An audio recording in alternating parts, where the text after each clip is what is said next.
Sarah woke up early in the morning from the soft light coming through the bedroom curtains. It was a little after 7, and the summer morning was slowly awakening outside the window. Anthony was sleeping peacefully next to her, covered with a blanket up to his waist. His even breathing and calm expression indicated that the night had passed peacefully. Sarah lay motionless for a few seconds, enjoying the rare minutes of morning silence and the closeness of her beloved. They were happy together, and over the years of marriage, such quiet mornings had become the most precious time of the day for her. Finally, she carefully got out of bed, trying not to wake her husband. She pulled on a light robe and walked quietly into the kitchen. The house was still dozing. The rooms were dimly lit. The floors were streaked with sunlight. 2 cups and a plate were left on the kitchen table from the night before they had had tea and biscuits the night before and had a small talk before going to bed. Sarah smiled, remembering Anthony telling her a funny story about work, and put the tea mugs in the sink. Sarah turned on the coffee maker and filled the filter with freshly ground coffee. The aroma began to spread through the kitchen, mixing with the cool morning air from the slightly open window. She took eggs and vegetables out of the refrigerator, deciding to make an omelet for breakfast. While the pan was heating up, Sarah quickly glanced out the window. Their small courtyard was surrounded by greenery. Summer flowers along the path were just beginning to bloom. Dew glistened on the grass. The picture was almost idyllic, the peace and comfort of one's own home. A few minutes later, the smell of coffee and fried vegetables filled the house. Just then, Anthony appeared on the kitchen threshold, still sleepy but happy. He was wearing pajama pants and a t-shirt. His hair was disheveled, and there was a smile on his face. "Good morning," he said in a voice hoarse from sleep. "Good morning," Sarah replied warmly. "Did I wake you up with the smell of coffee?"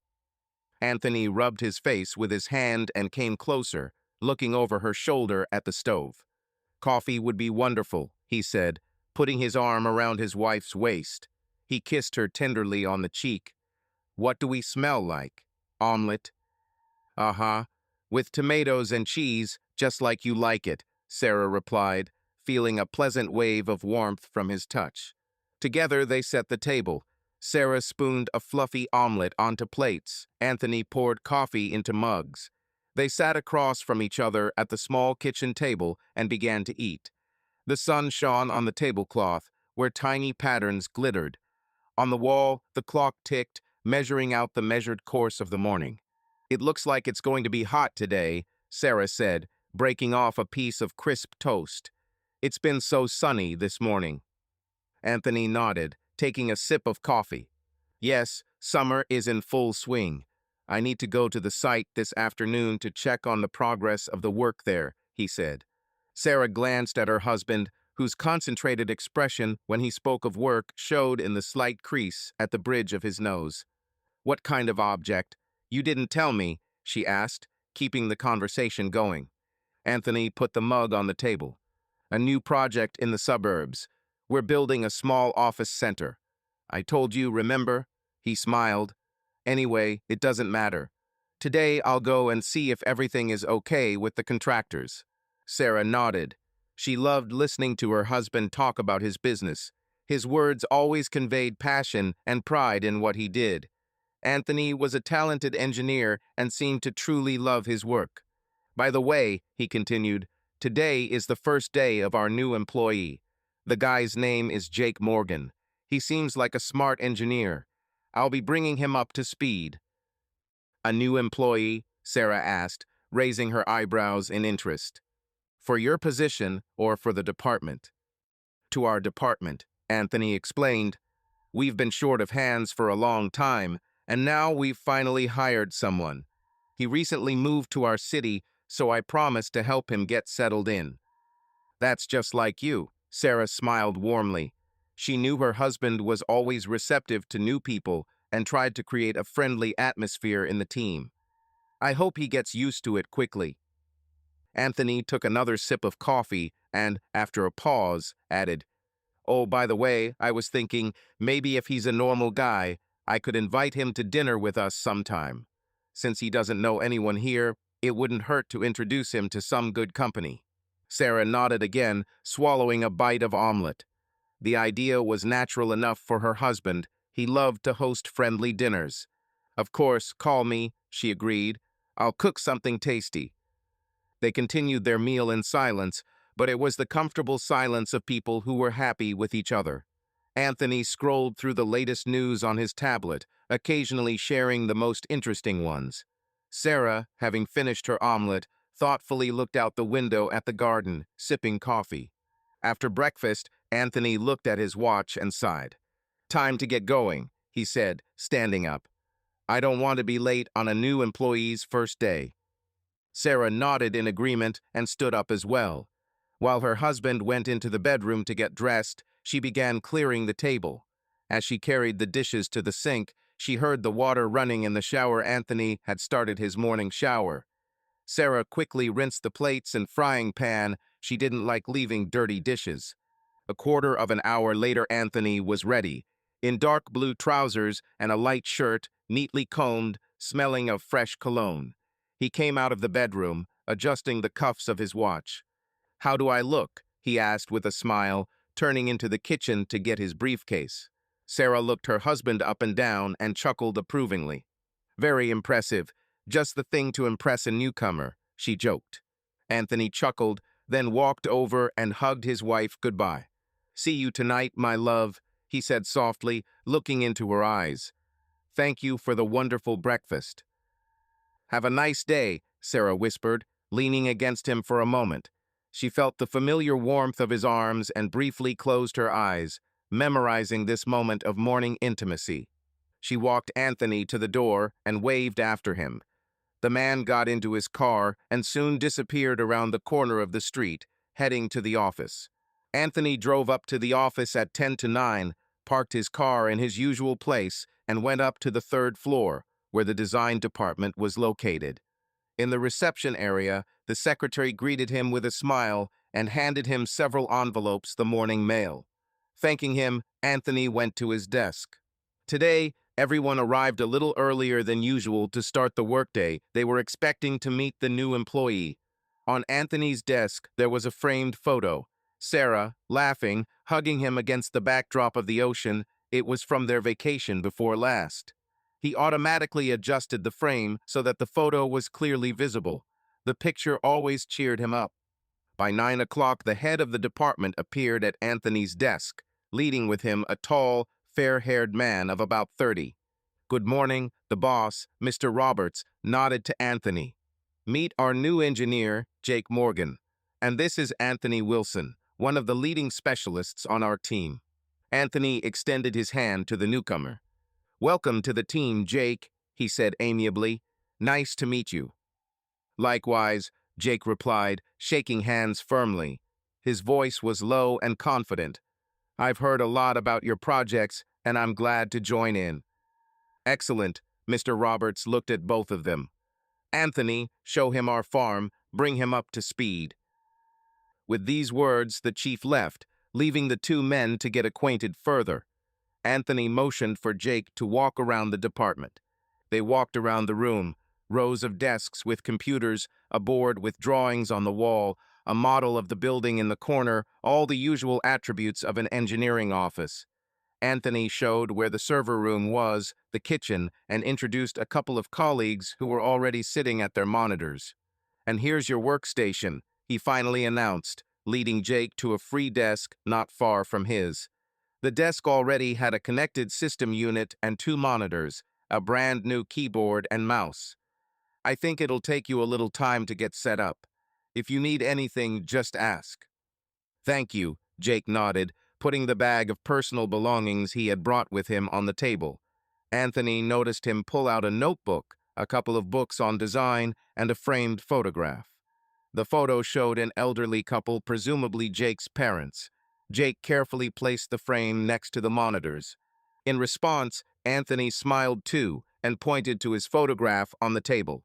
"And this is my family," he said with slight pride. "My wife and I are on vacation."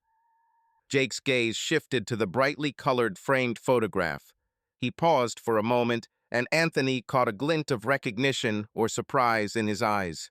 "That's a beautiful photograph," Jake said, his voice a little quieter than usual. Is that your wife? Yes, Sarah, Anthony confirmed, looking closely at his new colleague's expression. He was still looking at the photo, seemingly too intently. Sarah, Jake repeated slowly, as if tasting the name. It's a nice name. Anthony smiled. Thank you. We've been together for 3 years already. Jake finally looked away from the photograph and asked briefly, trying to keep his tone even. She seems familiar. I may be wrong, but have we met before? Didn't you have a feeling that we might have crossed paths somewhere in the past? He immediately shook his head and chuckled slightly, as if driving away a strange thought. Although it is unlikely, of course, the world is small, but not to that extent. Anthony shrugged, not paying much attention to Jake's words. Sarah is from here, from our city. If you just moved, it is unlikely that you could have met before. Maybe she just reminds me of someone. Perhaps, Jake said slowly, frowning slightly, but remaining silent, dropping the topic. Anthony noted the strange pause, but decided not to dwell on it. The newbie was probably just nervous in his new place and blurted out something unnecessary. Anything can happen on the first morning at a new job. Well, shall we get started? Anthony said cheerfully, changing the subject. Let me show you our current projects on the computer.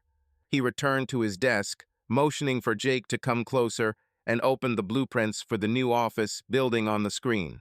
For about 15 minutes, they looked through documents and plans and discussed technical details.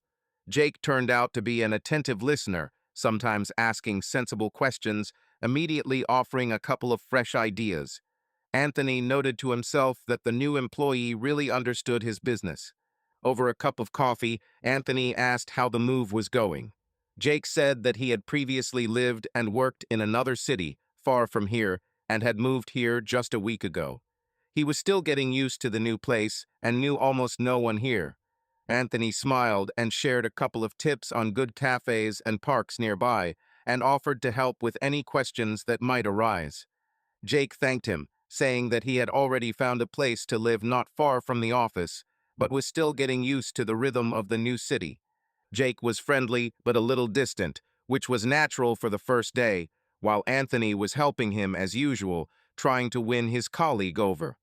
However, every now and then, when Anthony happened to turn toward his desk, he would catch himself thinking that Jake's gaze would return again and again to the photographs on the desk. As soon as Jake felt that he was being watched, he would immediately turn away and study the papers more deeply. Anthony even wondered, maybe he and Sarah really did know each other. It would be strange if so, because Anthony himself had never heard of any Jake in her circle. But who knows, maybe they studied or worked together at one time. Deciding to satisfy his curiosity, Anthony asked at dinner. Listen, Jake, you said this morning that my wife seemed familiar to you. Have you ever been around these parts before? Did you cross paths at the Institute? Jake took a sip of coffee and hesitated for only a second. To be honest, I have a feeling we've met somewhere, he answered evasively. I went to college pretty far from here, so I don't think so. Maybe I just imagined it. He looked up at Anthony and added calmly, I apologize if it sounded strange. It's just morning, new surroundings. I must have confused you with someone. Anthony laughed, easing the tension. It's nothing. Everything is fine. I just got curious. They changed the subject and didn't return to it again. But after dinner, when everyone went about their business, Anthony kept glancing at Sarah's photo, trying to remember if there had been someone named Jake in her past. He couldn't remember Sarah ever mentioning the name.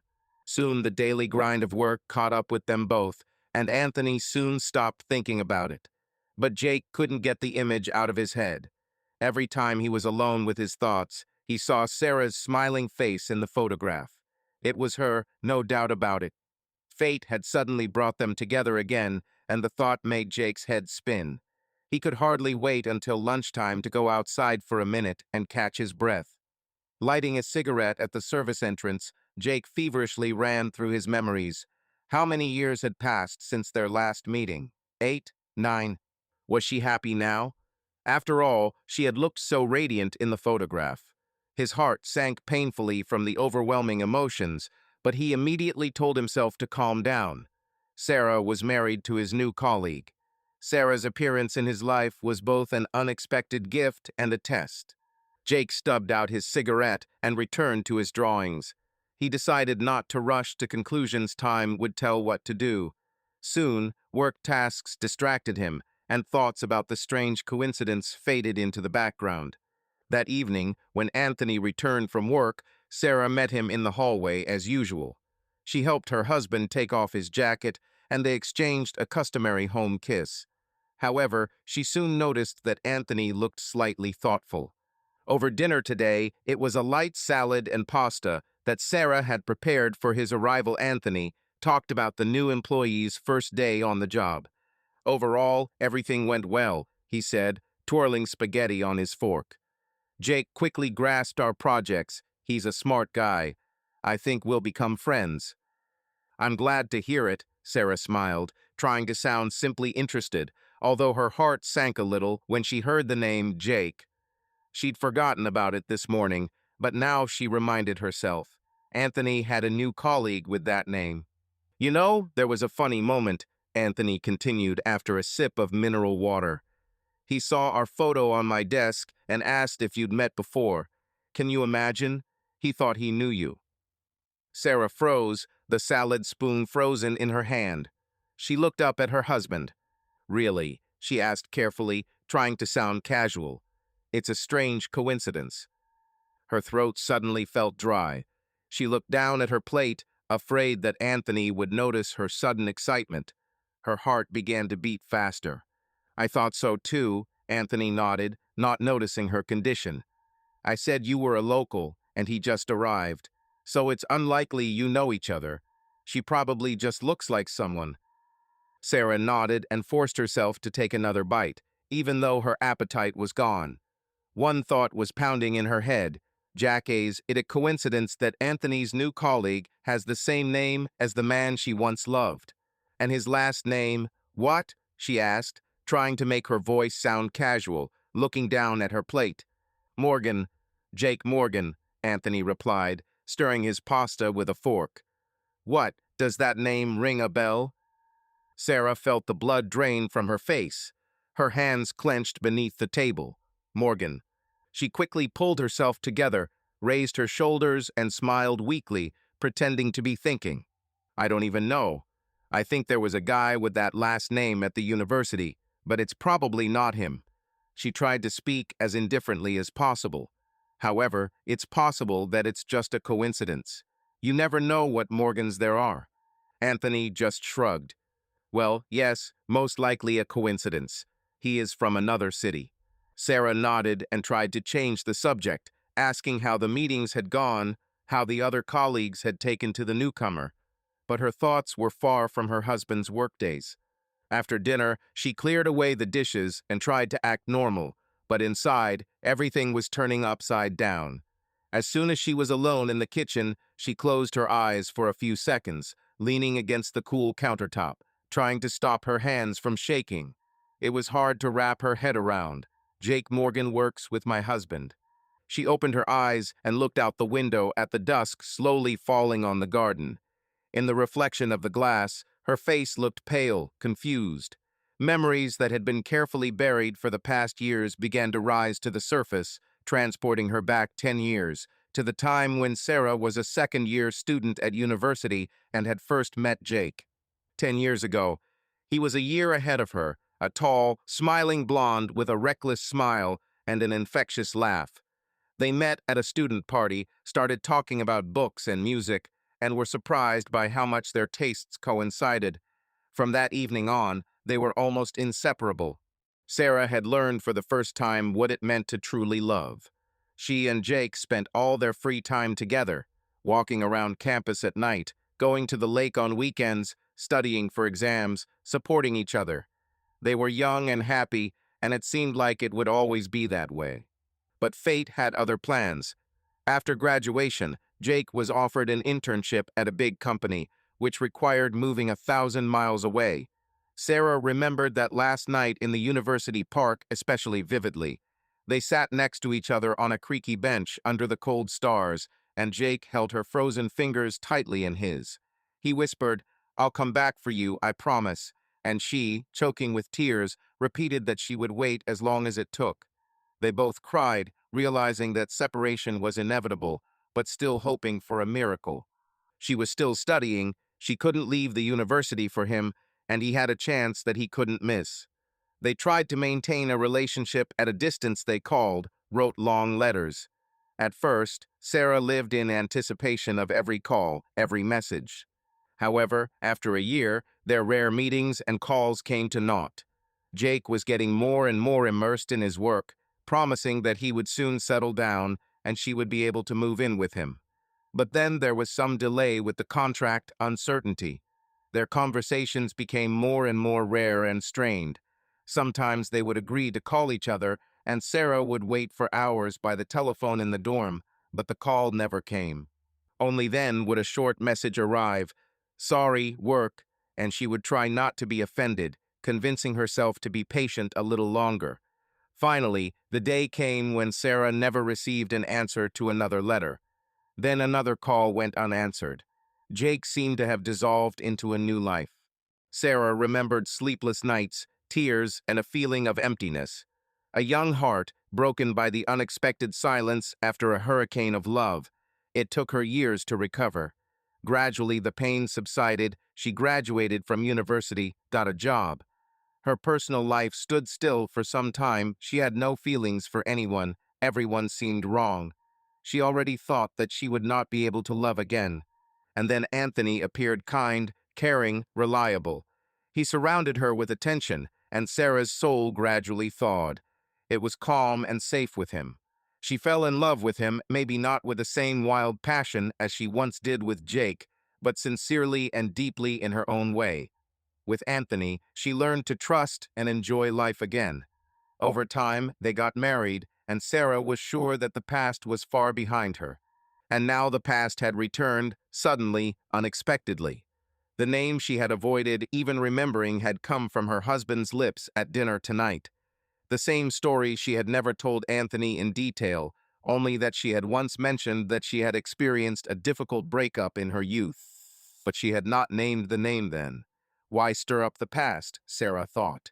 Sarah walked into the living room.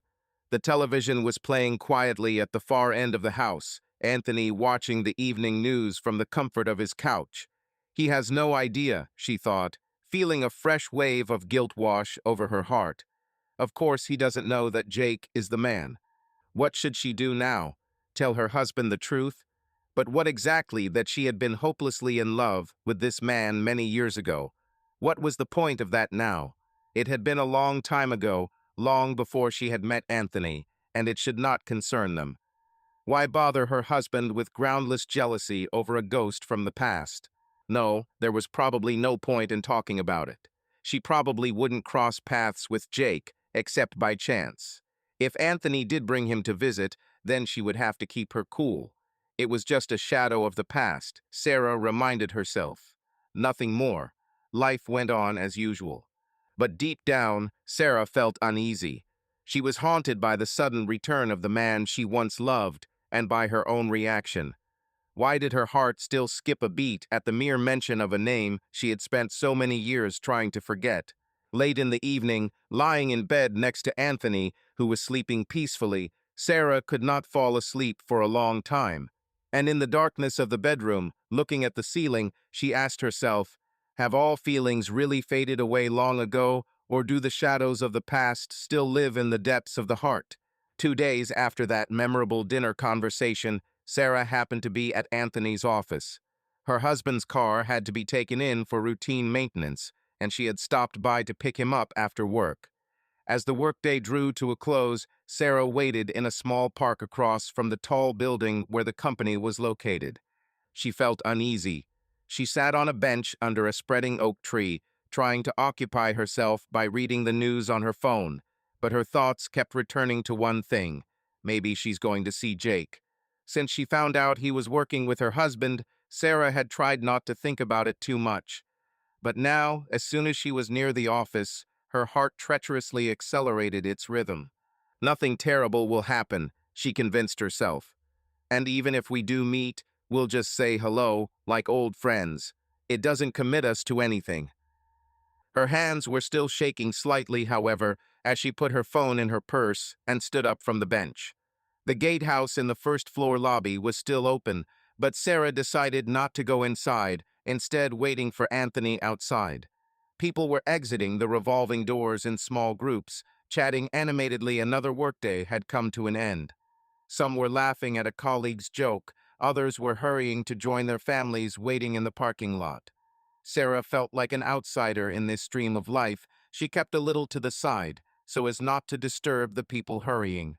A couple of minutes later, a tall man in a dark gray jacket appeared from the door. Light hair, confident gait. Sarah did not have to look closely to recognize him. Jake. He saw her too. Their eyes met for a moment, and Jake slowed his pace, clearly recognizing her. Sarah's heart leapt into her throat. She instinctively tightened her fingers on the strap of her purse. Jake walked closer, separating himself from the other employees who were exiting, a look of mild surprise and joy on his face. "Sarah," he said quietly, as if he didn't believe himself. "Hello," she replied quietly, feeling heat rise in her cheeks. "It's been a while." Her mouth went dry. There he was, standing before her, alive, real, after so many years. Those same blue eyes looking at her attentively and a little wary. They were silent for a few seconds, not knowing where to begin. The first thing Sarah noticed was how he had changed. He had matured, his features had become sharper, there were faint silver threads on his temples. It seemed that time had not passed without a trace. And yet, something painfully familiar, dear, flashed in his smile.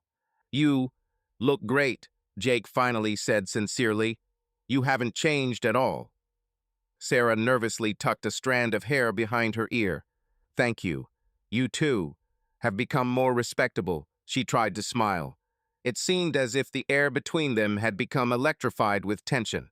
Jake put his hands in his pockets, clearly trying to restrain himself from the urge to hug her or otherwise betray his overwhelming feelings.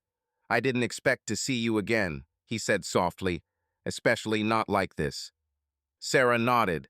There was a lump in her throat, so she just managed to say, "Yes, fate, I guess." They fell silent again. People walked around them on the sidewalk, and one of Anthony's employees glanced at the couple standing there, apparently not understanding why the new engineer was late. Sarah felt awkward. She had to say something, at least a few simple phrases. "Anthony told me that you are working together now," she said in an official tone, trying to avoid the personal. "Yeah, I started working there this week," Jake said, equally reserved. "It's a good place, I like it." He wanted to add something else, but stopped himself. It was as if they were both afraid to touch on the main thing, what stood between them. But reality could no longer be hidden. They were once again standing face to face. "Finally," Jake said quietly, looking into her eyes. "I'm glad to see you, Sarah. I really am." There was a warmth in his voice that made her insides turn over. She looked down at the pavement. "I'm glad, too," she answered almost in a whisper. "So many years have passed." I wanted to add, "How are you?" to ask about his life, but I didn't have time. "Oh, there you are," a familiar voice said from behind. Sarah turned around abruptly. Anthony was approaching them at a fast pace. He came out of the office door and finally noticed his wife and colleague. "Sorry I'm late," Anthony said, coming closer and touching Sarah's shoulder with his hand. "The meeting has dragged on. I see you've already met." He looked from his wife to Jake, unaware of the storm of emotions that had just passed between them. Sarah tried to smile naturally. "Yes, we just happened to cross paths. I told you the name sounded familiar. It turns out Jake and I went to the same university." She quickly came up with this explanation as Anthony looked at her. Jake raised his eyebrows slightly, catching her game, but immediately picked up. "Exactly," he confirmed, nodding to Anthony. "We just found out that we once knew each other at university. It's a small world, as they say." Anthony was clearly delighted. "What luck. I thought you just confused each other, but no, you really did cross paths. Great. I guess there's something to remember." "Yeah," Sarah said with a strained smile. But you can't tell everything on the go. She looked timidly at Jake, and he got the hint. Yes, let's not distract you now, he said, stepping back. I don't want to keep you. It was nice meeting you, Sarah, and thanks for the tour and help, Anthony. You're welcome, Anthony laughed good-naturedly. See you tomorrow. Sarah nodded briefly in farewell, trying not to meet Jake's eyes again. He hesitated for a moment, then turned and walked toward the parking lot. Anthony, putting his arm around his wife's shoulders, led her to the car, which she had parked nearby. Well, he said animatedly. The world really is a small place. You never mentioned that you knew Jake. Although it's not surprising there were so many people at the university, you can't remember them all. Yeah, was all Sarah could answer, distracted by the search for her car keys in her purse. Her heart was still pounding somewhere in her throat. He seems like a nice guy to me, Anthony continued, oblivious to her confusion. I'm glad he's starting to make friends in town. It'll help the guy settle in. Sarah answered vaguely, trying to keep the conversation going. But in reality, all she was thinking about was their recent meeting. When she heard Jake say, "Nice to see you," and look at her with that same look kind, a little sad so much had stirred inside her. She glanced furtively into the side mirror as the car pulled away from the office. In the distance, a familiar figure was walking along the sidewalk along the fence. Did Jake turn around to follow them, or was it her imagination? Well, Anthony's voice brought her back into the car. Shall we go home? Yes, of course. Sarah put aside her dangerous thoughts and forced a smile. Let's go. The unexpected meeting took place one short conversation, a few neutral phrases, but the hot excitement was still spreading across her chest. Sarah tried not to show it, but Jake's look and the sound of his voice appeared before her eyes again and again, and she could not understand whether she was happy about this meeting or worried. The next few days passed in a blur for Sarah. She went about her daily business grocery shopping, working on a small editing project at home, meeting a friend for coffee. The friend chatted about the news, and Sarah found herself barely listening. "Sar, you're kind of quiet today," her friend finally noticed, looking at her carefully. Sarah waved her hand sheepishly, citing fatigue and the heat, and tried to change the subject to her friend's news. But even over a cup of aromatic latte, she couldn't get one single face out of her head. As a result, the meeting passed as if in a half-sleep. Sarah's thoughts still stubbornly returned to Jake. As soon as her brain was free for at least a minute, pictures of the past and the recent meeting arose before her inner eye. That same evening, while sorting through old papers, Sarah unexpectedly came across an envelope with old photographs from her student days. In one picture, she saw herself rejuvenated, surrounded by classmates, and among them Jake with a carefree smile. Her heart sank. She had once hidden this picture away, hoping to forget, but had not thrown it away. Now it reminded her of itself again. Sarah quickly put the photographs back, feeling her fingers trembling. The past persistently made itself known, not letting go of her thoughts for a second. Sometimes she would remember how she and Jake had once walked along the embankment on a summer night, and he had held her hand, telling her about his dreams. Then suddenly his face would appear before her, very close, just as she had seen it a few days ago at the office. A serious look in which tenderness was read and something else, as if unspoken. Sarah tried to drive away these images, but they rolled over on their own, against her will. In Anthony's presence, she tried to appear herself, although from time to time she caught him looking at her questioningly. One evening, when they were sitting in the living room, each with his own book, he suddenly asked, "Are you okay, darling? You've been so quiet these last few days." Sarah winced and looked up from the page. "Yes, of course.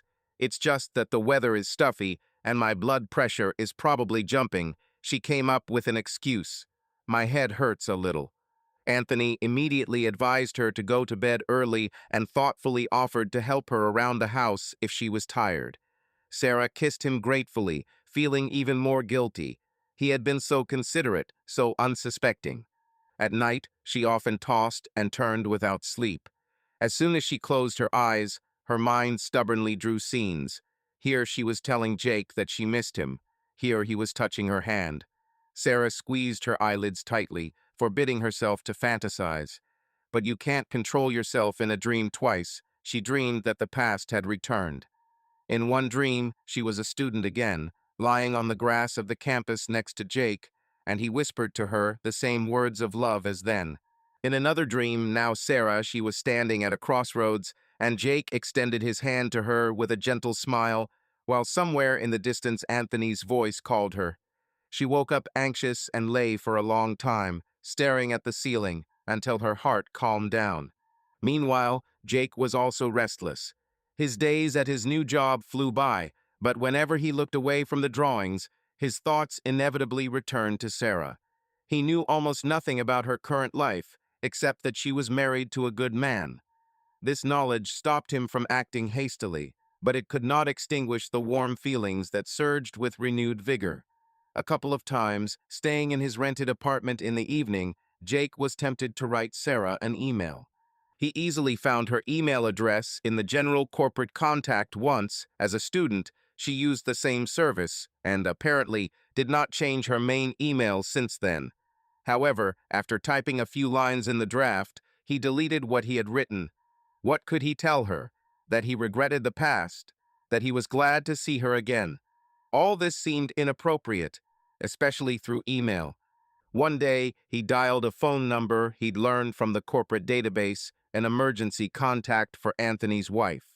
Jake didn't know what he'd say if he'd heard her voice. But the call never came. He stopped himself, disconnecting the call after the first ring. It was reckless. Jake knew that intruding into someone else's family was the last thing he should do. He saw how much her husband loved her, how happy she seemed to be. Who was he to destroy this world? And yet his heart did not listen to the arguments of reason. Every time he passed Anthony's desk in the office, he glanced at the photo of Sarah. Secretly, he waited for any opportunity to accidentally run into her again. The opportunity presented itself. A couple of days after their brief meeting outside the office, Anthony approached Jake at work after a meeting. "Listen, we have some small plans for Friday. We want to have dinner at home with my wife. You know Sarah, and as far as I understand, you don't have many friends here yet. Join us in the evening. Let's sit in an informal setting. Sarah will be glad." Jake didn't answer right away, trying to hide the excitement that had suddenly overwhelmed him. He would meet Sarah again, and not just anywhere, but at her home. With her husband, of course. Nevertheless, the prospect made his heart beat faster. "That would be wonderful," he said at last, trying to remain calm. "Thank you for the invitation, Anthony. I don't want to be inconvenienced, but if you're sure." "No way," Anthony waved his hand. "We're always glad to have guests. Besides, we want to help you get settled. We'll be expecting you on Friday at 6 o'clock. I'll send you the address by mail." As Anthony walked away, Jake allowed himself to take a deep breath. Before common sense could stop him, he had a mental picture of Sarah at the kitchen table, smiling at him through the candles. He cleared his throat and tried to get back to work, but the rest of the day was not about blueprints. That same night, Sarah learned of the invitation. At dinner on Wednesday, Anthony casually mentioned, "Oh yes, dear, I hope you don't mind. I invited Jake to our dinner on Friday." Sarah's heart sank, and her spoon froze halfway to her mouth. She forced herself to speak calmly. "Of course I don't mind. We said we'd invite you." The voice sounded almost even. "Great," Anthony said happily. "It'll be a chance to sit quietly and chat. I was thinking maybe we could grill some steaks like you do or something." "I'll think of something," Sarah responded, looking down at her plate. Everything inside her turned over. The day after tomorrow, she would have to spend several hours next to Jake within the walls of her own home, in the presence of her unsuspecting husband. On Friday night, Sarah was busy in the kitchen, finishing up dinner preparations. It was almost 6 o'clock, and the house was filled with delicious aromas. She had decided to cook juicy steaks on the grill, just like Anthony liked, complementing them with roasted vegetables and a fresh salad. For dessert, there was blueberry pie cooling in the refrigerator. Sarah tried to keep herself busy so as not to think about the upcoming meeting, but her heart kept skipping beats every time she imagined Jake about to cross the threshold of their home. Anthony, looking forward to the evening, went outside to fire up the grill. It was getting dark outside, the July day drawing to a close. Sarah set out plates, wine glasses, and cutlery. Catching her reflection in the mirrored cabinet door, she noticed the tense expression on his face and forced herself to take a few deep breaths. It'll be okay, she thought, adjusting a strand of hair. It's just a dinner party with old friends. Keep it together. The doorbell rang. Sarah jumped. She put the towel down, wiped her palms on her apron, and went to answer it. Jake stood there, a bottle of wine in his hand and a timid smile. "Hello," he said quietly. "Hello," Sarah said, trying to sound natural. She stepped back to let him in. "Come in." Jake stepped over the threshold and hesitantly held out a bottle of red wine. "This is for you. I hope it goes well with meat." "Thank you, that's very handy." Sarah accepted the bottle, trying not to touch his hand. Their fingers brushed for a moment. She immediately took a step back. "Come into the living room and make yourself at home." Anthony returned from the garden, puffing after a hot grill, hearing voices. "Oh, Jake, hi. Come in. Nice to see you in an informal setting." He shook the guest's hand and patted him on the shoulder. "Hello, Anthony. Thanks for inviting me," Jake replied, looking around. "You have a cozy house." "Thank you, we tried," Anthony smiled, taking the potholders off his hands. "Come to the table, we'll have dinner now. Sarah is our chef today."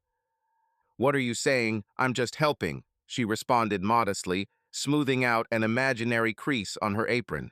Sarah led them into the dining area, where salad and bread were already laid out on the table. Anthony brought a plate of browned vegetables from the kitchen, and Sarah brought out a platter of hot steaks from the oven. Jake looked around, examining the family photos on the living room wall, some of Sarah and Anthony on their travels, others of their relatives enjoying the same holidays. "Great photos," Jake remarked, his gaze stopping on one of Sarah and Anthony standing, hugging, against the backdrop of a mountain lake. "Where are you?" "Oh, that's our holiday last year," Sarah replied, looking at the photo. "We went to the Alps, to a small village by a lake, a beautiful place." "Do you like to travel?" Jake asked, smiling. "Yes, we try to get out somewhere once a year," Anthony joined in, sitting down at the table. "And you, have you managed to go anywhere?" Sarah sat down in her seat and busied herself with the bottle of wine, carefully opening it with a corkscrew to give herself time to calm down. She listened with half an ear as Jake talked about a couple of work trips to Europe and once to Japan for his old job. He spoke with enthusiasm and respect, looking now at Anthony, now briefly at her. Sarah poured the wine into the glasses and finally joined in the conversation. "Sounds great. I dream of visiting Japan myself someday. I hope you had time to see the country and not just the offices." Jake chuckled. "To be honest, there was little time, but I spent a couple of weekends exploring Tokyo and Kyoto. It's truly unforgettable. You should definitely go there someday, you'll like it." She nodded, feeling the tension ease a little.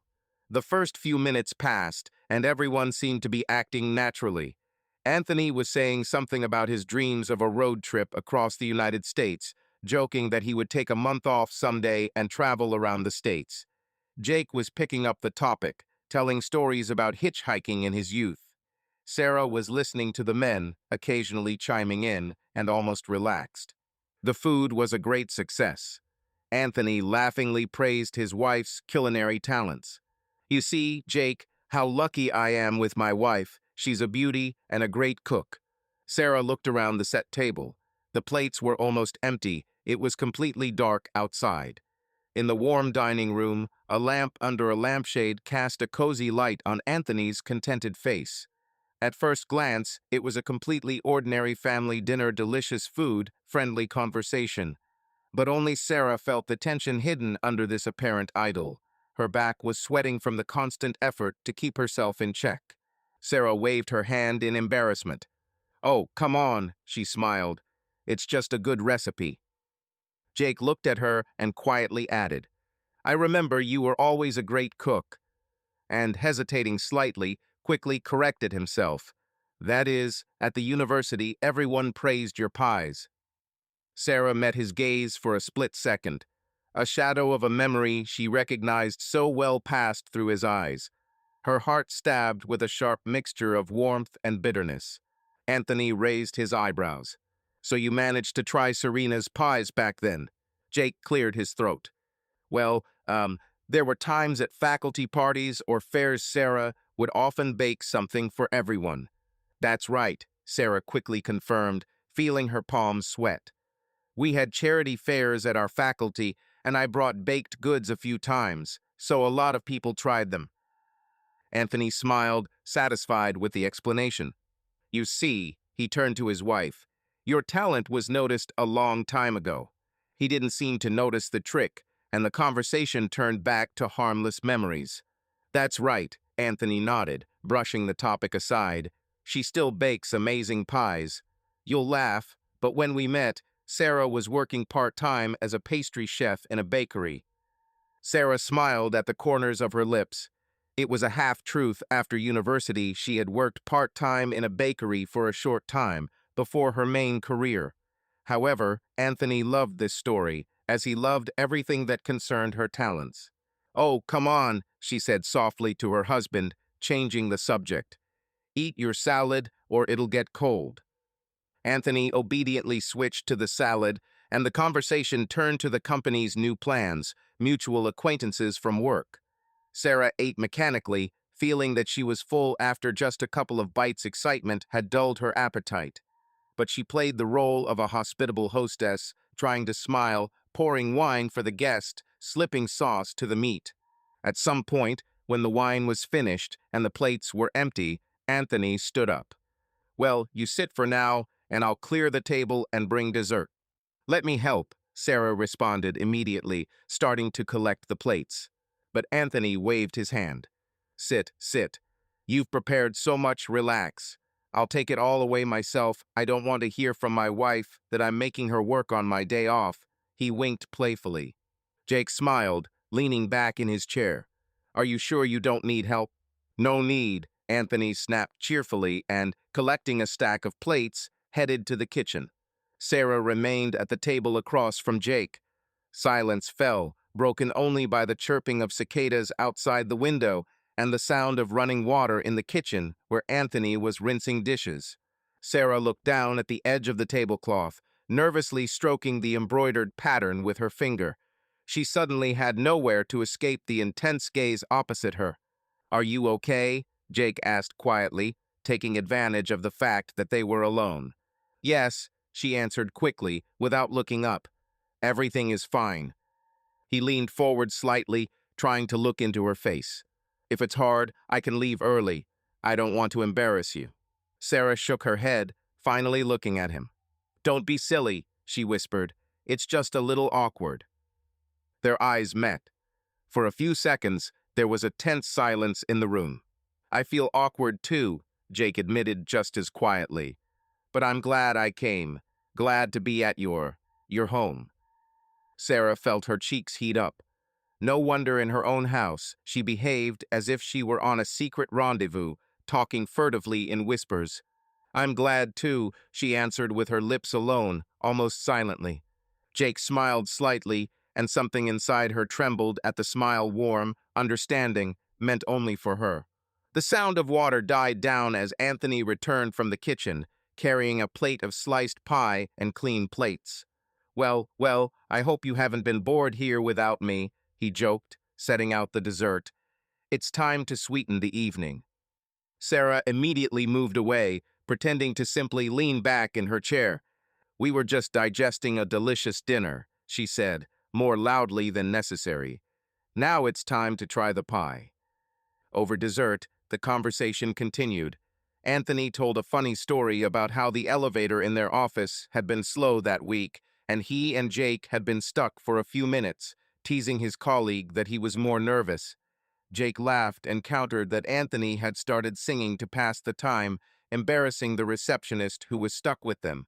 Sarah listened, smiling in time with the general merriment. At first glance, everything was fine. A successful dinner, cheerful conversations. But she felt that something else was hidden behind this happy picture. Not once during the entire evening had she looked her husband straight in the eye. She was too afraid that he would read the shadows of doubt in her own gaze. After dessert, Anthony announced, "Well, it's been a great evening. Jake, I'm glad you made it out.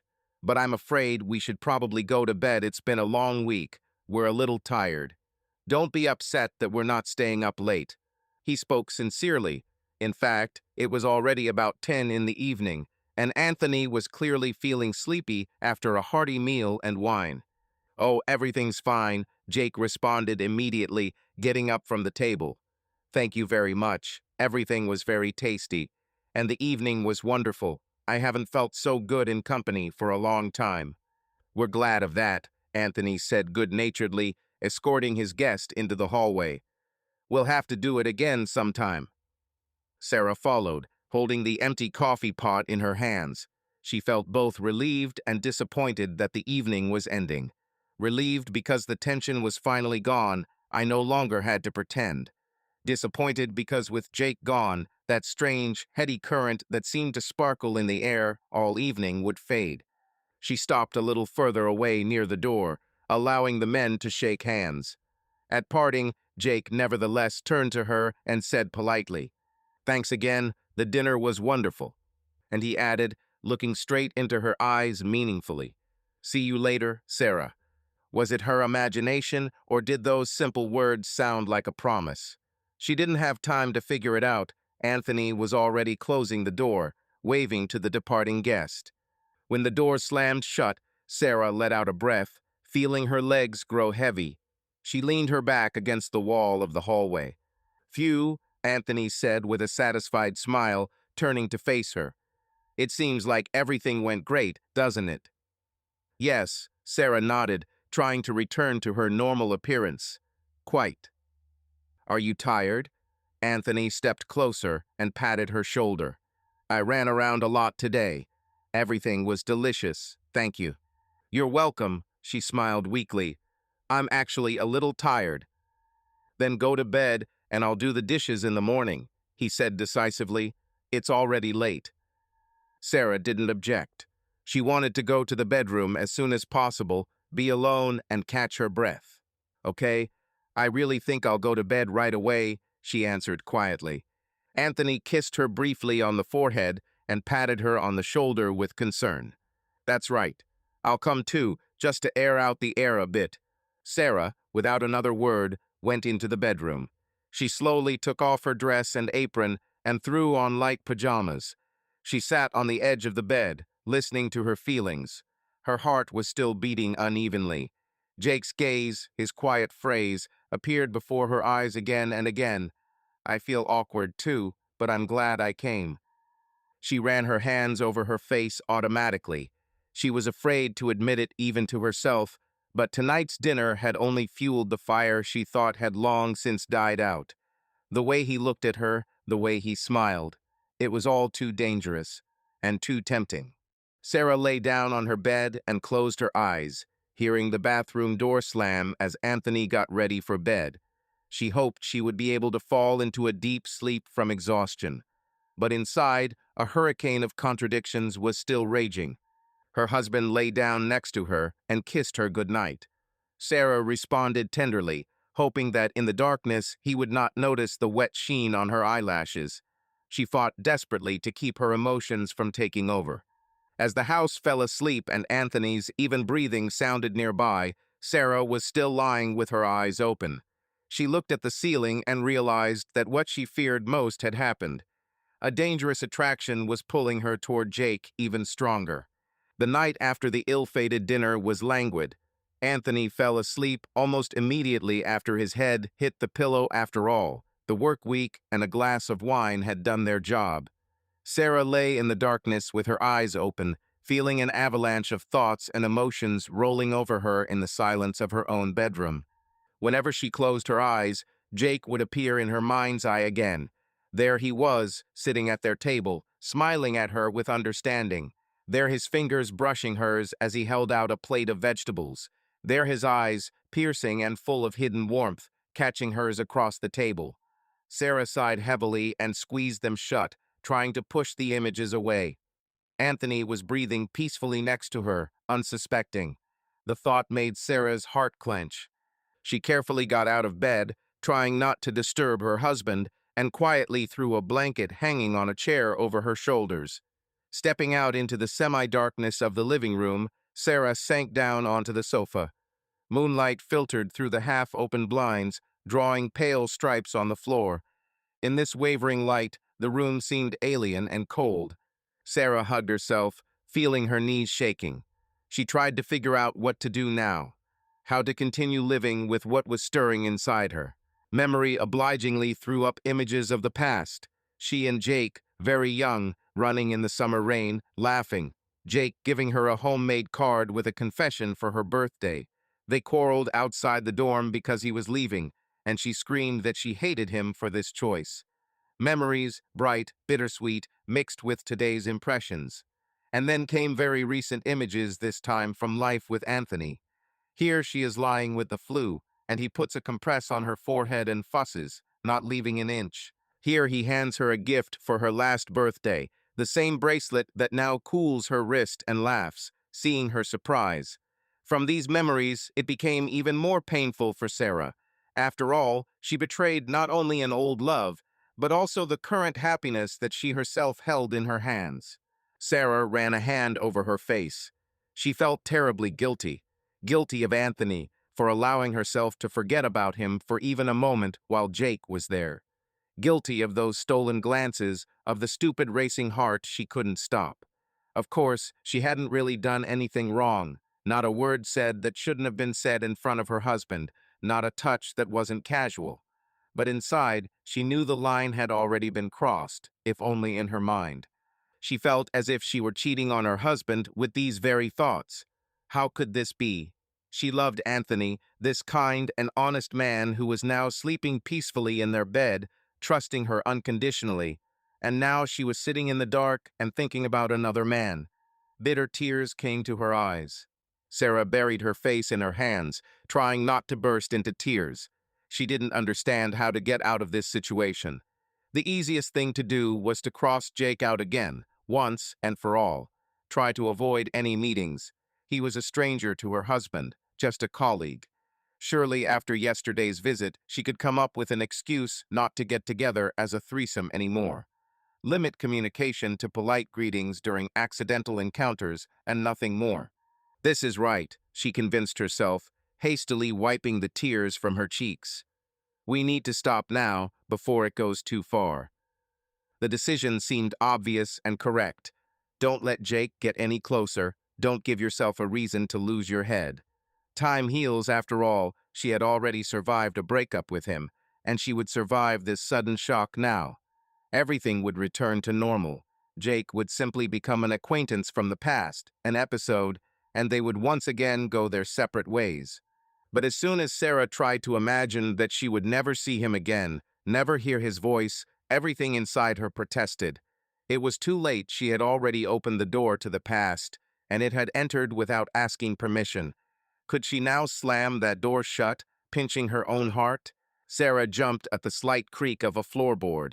She turned to see Anthony standing in the doorway of her bedroom. He was in his pajamas, disheveled from sleep, looking at her with a puzzled expression. "Sarah, what are you doing here?" he asked sleepily, coming to his senses. "Are you crying?" She quickly wiped her face with the edge of the blanket and shook her head. "Everything is fine. Sorry if I woke you. I just couldn't sleep. My head hurts." Anthony came closer and sat down next to her on the sofa, his brows furrowed in worry in the moonlight. "Are you feeling unwell? Let me find some pills." He was already reaching out to turn on the table lamp. Sarah stopped him gently, touching his arm. "No need. Everything is fine. Just nerves, I guess. I was overexcited today." "Overexcited?" Anthony raised his eyebrows in surprise. "Because of dinner?" But it still went great. He put his arm around her shoulders, pulling her close.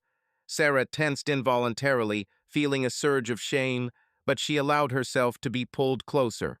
She rested her forehead on his chest. "I know. I'm just tired, I guess," she whispered. "Sorry. What nonsense. Anthony sighed quietly, stroking her back. Well, that's it. Do you want us not to go anywhere tomorrow, stay home, and have a good rest? You work a lot. It's just overexertion due to the weather, that's all. Sarah just nodded, not knowing what to say. The warmth of his embrace was both comfort and reproach to her now. He cared so much, and one more thing, Anthony added softly, don't worry about it. I can see that something is gnawing at you. But, my dear, everything is fine with you. You work a little from home, I'm close by, your health is fine. You worry about trifles, honestly. Sarah closed her eyes, feeling a pang of guilt. If only her worries were really trivial. Yes, you're right, she responded quietly. Everything's fine. He kissed the top of her head and rose carefully. Let's go to bed, shall we? There's a draft here. You'll catch a cold sitting up all night, Anthony gently scolded. Sarah stood up obediently, suddenly feeling wildly tired. She was truly exhausted from this long day and night. Reaching back to the bed, she lay down, turning on her side. Anthony settled down next to her, and within a few minutes was asleep again, confident that he had calmed his wife. And Sarah stared out the window for a long time at the rectangle of moonlight on the wall. She tried to repeat her vow in her mind. Avoid Jake, cross him out again. It felt like the right thing to do. But why did her heart feel so heavy, like she was giving up something vital? Towards morning, Sarah fell into a restless sleep, full of strange visions. She dreamed that she was sitting alone on the shore of a dark lake. Somewhere in the distance, the lights of the house were burning, where Anthony was waiting for her, and on the other side of the lake, Jake was standing and silently looking at her. Sarah tried to scream, to call someone, but her voice was drowned in the silence. She woke up from her own quiet sob. A pale dawn was already breaking over the house. Anthony was still asleep, wrapped in a blanket. Sarah lay looking at the ceiling and understood that simply deciding to end it all was not enough. You can't escape fate. Perhaps a serious test awaits her ahead, and she is not at all sure that she will survive it without stumbling. The days dragged on painfully slowly. After that sleepless night, the weekend was restless. Anthony did not leave Sarah's side, trying to surround her with care. He insisted that they spend Saturday at home, watch a movie, have a pizza dinner. Sarah tried to relax, but the internal tension did not let up. She avoided any conversation about Jake, and Anthony, seeing her state, wisely did not bring up the topic. On Sunday afternoon, while Anthony was out running errands at the store, Sarah was alone for the first time. Her heart was pounding as she opened her laptop and checked her email. She didn't expect to find an email from Jake, but there it was. The subject was simply, "Hello." Sarah's hands shook on the mouse. She glanced around, making sure the house was empty. Then she clicked on the email. Sarah, hello. I don't know if I'm doing the right thing by writing to you. If you don't want to answer, I'll understand. But I have to say, after so many years, seeing you again is like a miracle. I have no right to barge into your life, I know. But I can't pretend that nothing happened. You were right. The world really is a small place. I think there's a reason for that. Sorry if I'm bothering you with my letter. I promise I won't be intrusive. I just wanted to hear that you're okay. If you want, answer or call. I'll be glad. You're Jake. Sarah read the message several times, feeling her heart skip a beat. You're Jake. The words, like something from her distant youth, stirred something inside her. He had left his phone number at the end, probably hoping she would call. Her fingers hovered over the keyboard. Sarah knew this was the moment to choose. She could simply close the email and delete it once and for all. And then, perhaps, everything would gradually settle down. She had already reached for the delete button, but her hand froze. The lines of the letter swam before her eyes. I can't pretend that nothing happened. Didn't she feel the same way? Sarah sighed and, nervously biting her lip, began to type a reply. She erased what she had written several times, not knowing how to address him after so many years. Finally, she wrote a short, neutral letter. Hi, Jake. Thank you for your letter. Sorry, I don't know what else to write. You're probably right. It's strange to cross paths again like this. I'm still at a loss. I need time to think everything over. Sarah. She pressed send and leaned back in her chair, feeling her knees tremble. She dared not express joy or sadness, nothing personal. Too dangerous. This answer was supposed to put an end to their suddenly renewed contact. At least, that's what she convinced herself. However, an hour later, when Anthony returned, Sarah was tormented by the question, did Jake get an answer? Did he read it? What did he think? She caught herself trying not to look at her phone in front of her husband, so as not to show her impatience. In the evening, when Anthony went out into the yard to water the flowers, Sarah couldn't stand it. She opened the mail again. A reply from Jake was already waiting. Glad to hear you're doing well. I'm happy for you, really.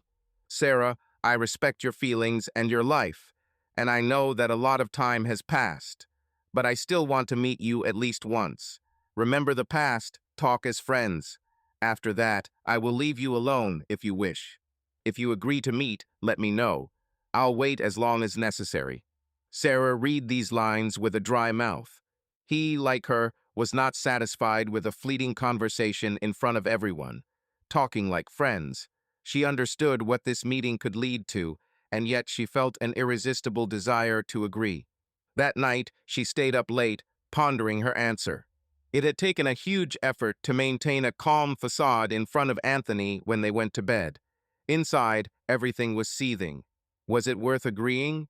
It was already cheating in itself to go to meet her ex-lover halfway behind her husband's back. But hadn't she crossed that line in her soul even earlier? Towards morning, Sarah finally understood. She had to see Jake. Not for the sake of a secret passion, although the fire of this attraction burned within her, but in order to put everything in its place once and for all. One frank conversation was needed, and then we would see. Early Monday morning, after Anthony had left for work, Sarah, her fingers shaking, wrote a short message and sent it to the number listed in Jake's letter. Hi, it's Sarah. Let's meet. Wednesday, 2 o'clock. Cafe by the Central Park. That'll work for me. For you? The answer came almost instantly. Sarah, I'm glad you decided to meet. Wednesday, 2 p.m. Cafe by the park. I'll be there. After reading it, Sarah felt both fear and excitement at the same time. She deleted the correspondence on her phone, just in case. Now there were 2 days left until the meeting, 2 days of agonizing anticipation and a struggle with conscience. On Wednesday, having found an excuse to leave for a few hours, Sarah told Anthony that she had to meet an old friend who had come to town. She reached the center and stopped in front of the entrance to a small, cozy cafe near the park. It was a sunny day, people were walking around, customers were sitting at tables. Jake was already waiting. He stood a little further away in the shade of a spreading acacia, clearly nervous. Sarah noticed him immediately, and her heart sank. She approached slowly. Jake saw her, and his face reflected relief mixed with excitement. Hello, Sarah said quietly, stopping in front of him. Hi, Jake replied just as quietly and tried to smile, but it came out shy. Thank you for coming. For a moment, they just looked at each other, speechless. For the first time in a long time, without witnesses, without the need to pretend. Sarah's chest trembled. Let's sit down, she finally suggested, nodding toward a free table in the back of the cafe. Yes, of course, Jake said, catching himself. They walked together into the cool, dim light of the room and sat down at a table by the window. Sarah ordered mineral water, Jake a black coffee. They both felt awkward, like teenagers on their first date. They were silent for a while, each collecting their thoughts. Finally, Jake spoke, looking her straight in the eyes. I'm glad you agreed to meet. I didn't know if you'd dare. Sarah looked down into her glass of water, watching the condensation run down the glass. I thought about it for a long time myself, she admitted. I'm not sure it's right. Jake ran his hand through his hair, choosing his words. I know, but it seemed wrong to me not meet.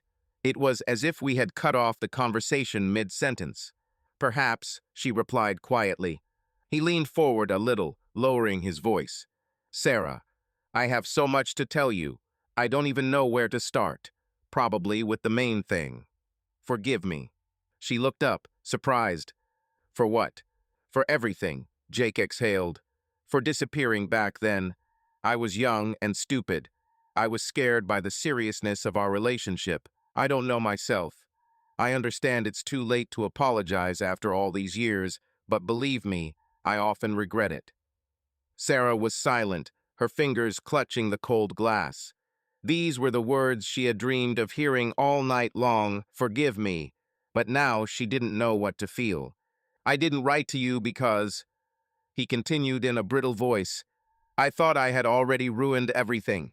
And then time passed, and I was afraid that you had your own life, and there was no place for me in it.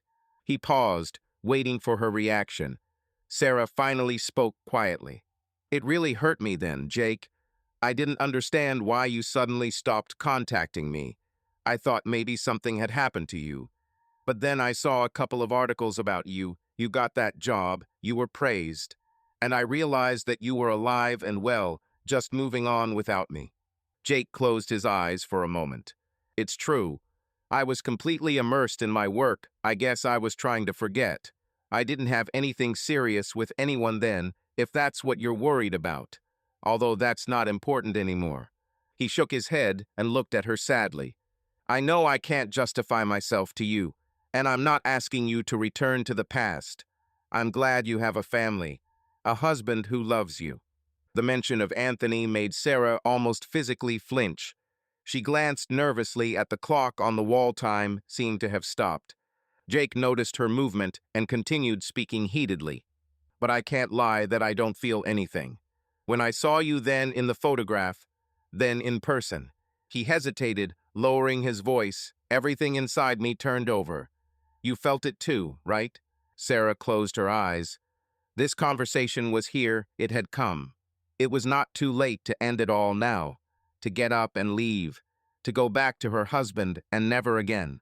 She opened her eyes and saw Jake in front of her open, vulnerable at that moment, waiting for her answer. And she understood. She couldn't leave. Yes, she admitted almost inaudibly. I felt it. Relief flashed in Jake's eyes, but he immediately hid the emotion behind a serious expression. Sarah, he covered her hand with his palm, lying on the table. I don't want to ruin your life, and I don't know what will happen next. But I know one thing, I still love you. Those quietly spoken words seemed to stop Sarah's heart. She looked at their clasped hands, not taking her own. I've missed you so much all these years, Jake whispered. I tried to forget, but I could never truly love anyone. Sarah felt a single tear roll down her cheek. She didn't know what to say.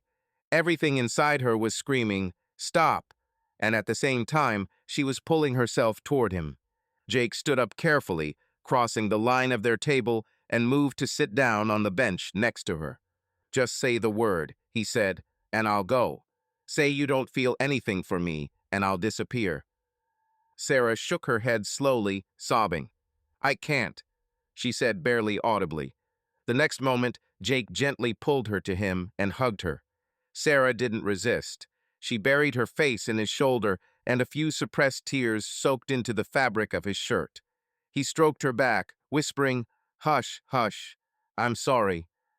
After a minute, she pulled herself together and, stepping back, she wiped her eyes in embarrassment. We shouldn't, she whispered, but didn't have time to finish. Jake leaned down and kissed her lips softly, gently.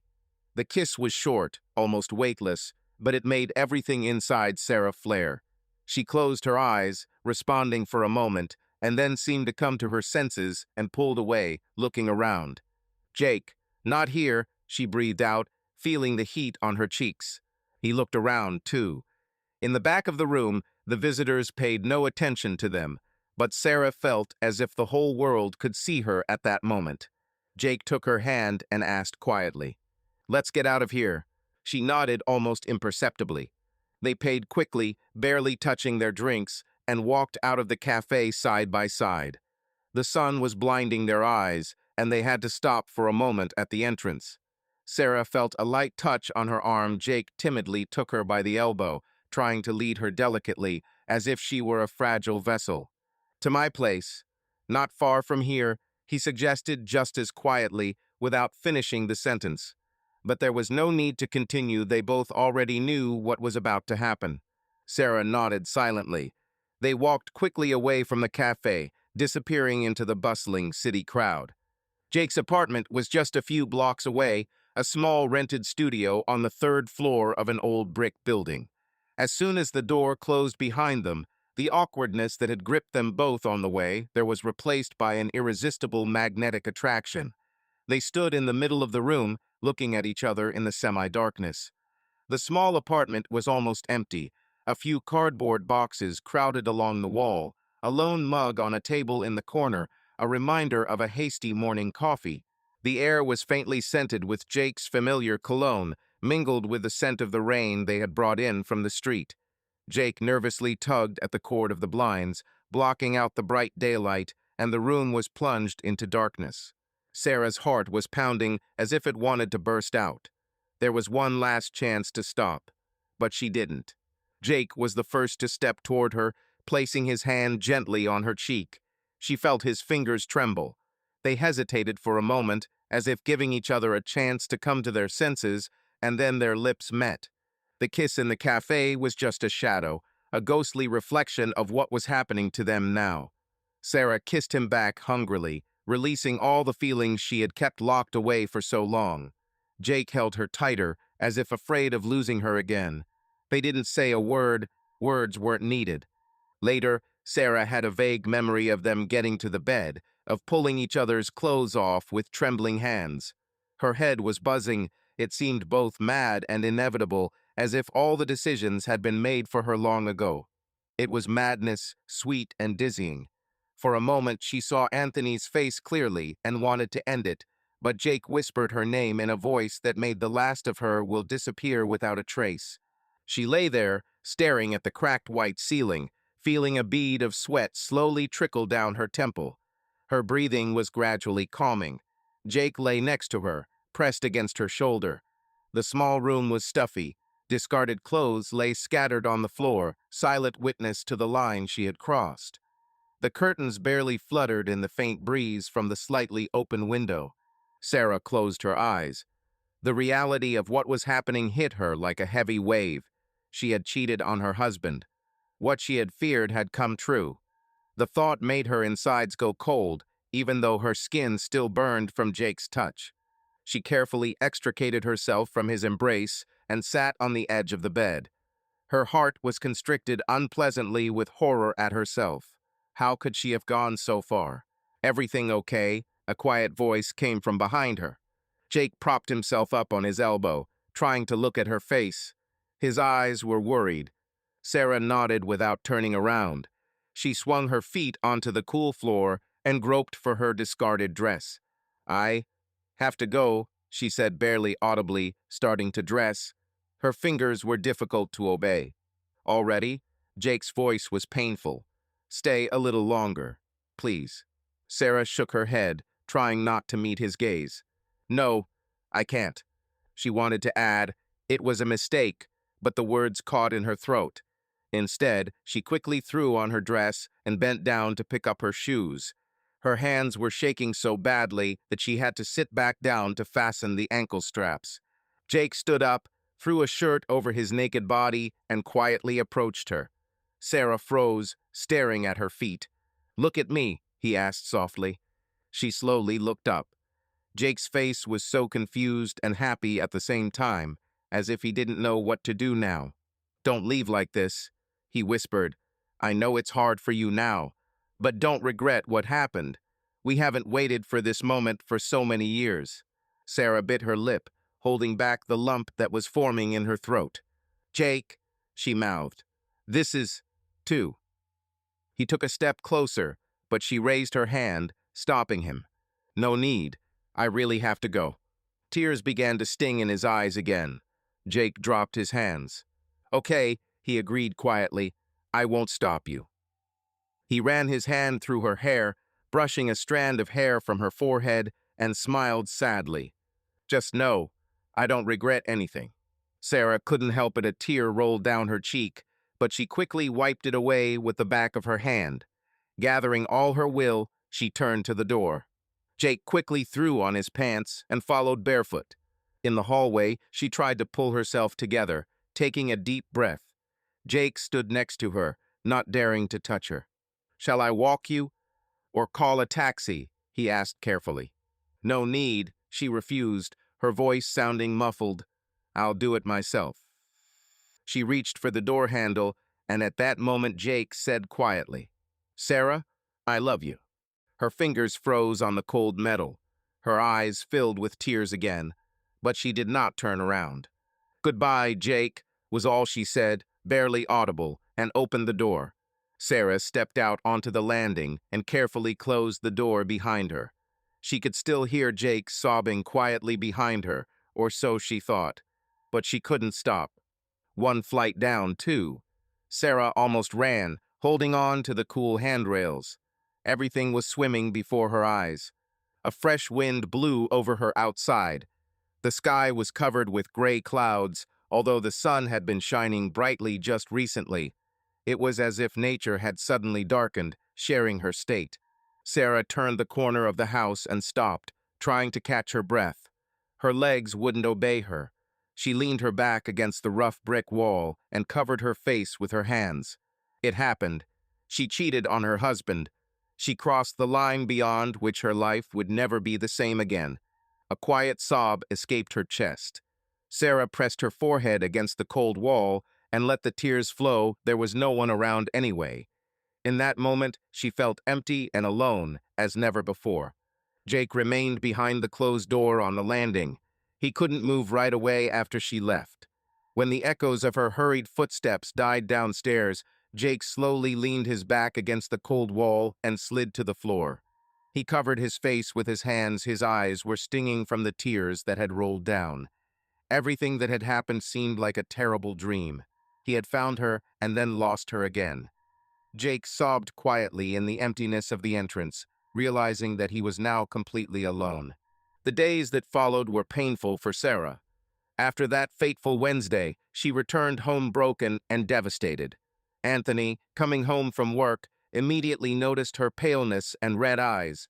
Sarah said that a friend she had not seen for a long time had told her the sad news of her divorce. That was why she was upset. This lie was difficult for her, but Anthony believed her unconditionally, hugged his wife to himself, comforting her.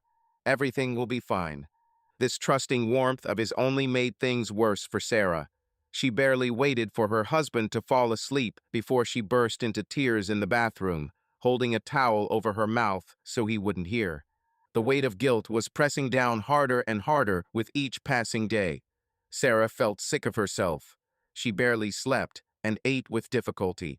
She tried to hold on in front of Anthony, but it didn't work out well. She withdrew into herself, often giving inappropriate answers. Nights became a torment. As soon as she fell into a light sleep, nightmares appeared. Sometimes it seemed as if Anthony had found out about everything and was turning away with contempt, not listening to her pleas. Sometimes she ran after his figure as it disappeared into the distance, unable to scream. Waking up in a cold sweat, Sarah was already afraid to fall asleep again, so as not to return to this nightmare. "Are you sure you're okay?" Anthony asked worriedly. "Maybe you should see a doctor. You look a little tired." Sarah just waved it off, babbling about stress and lack of sleep.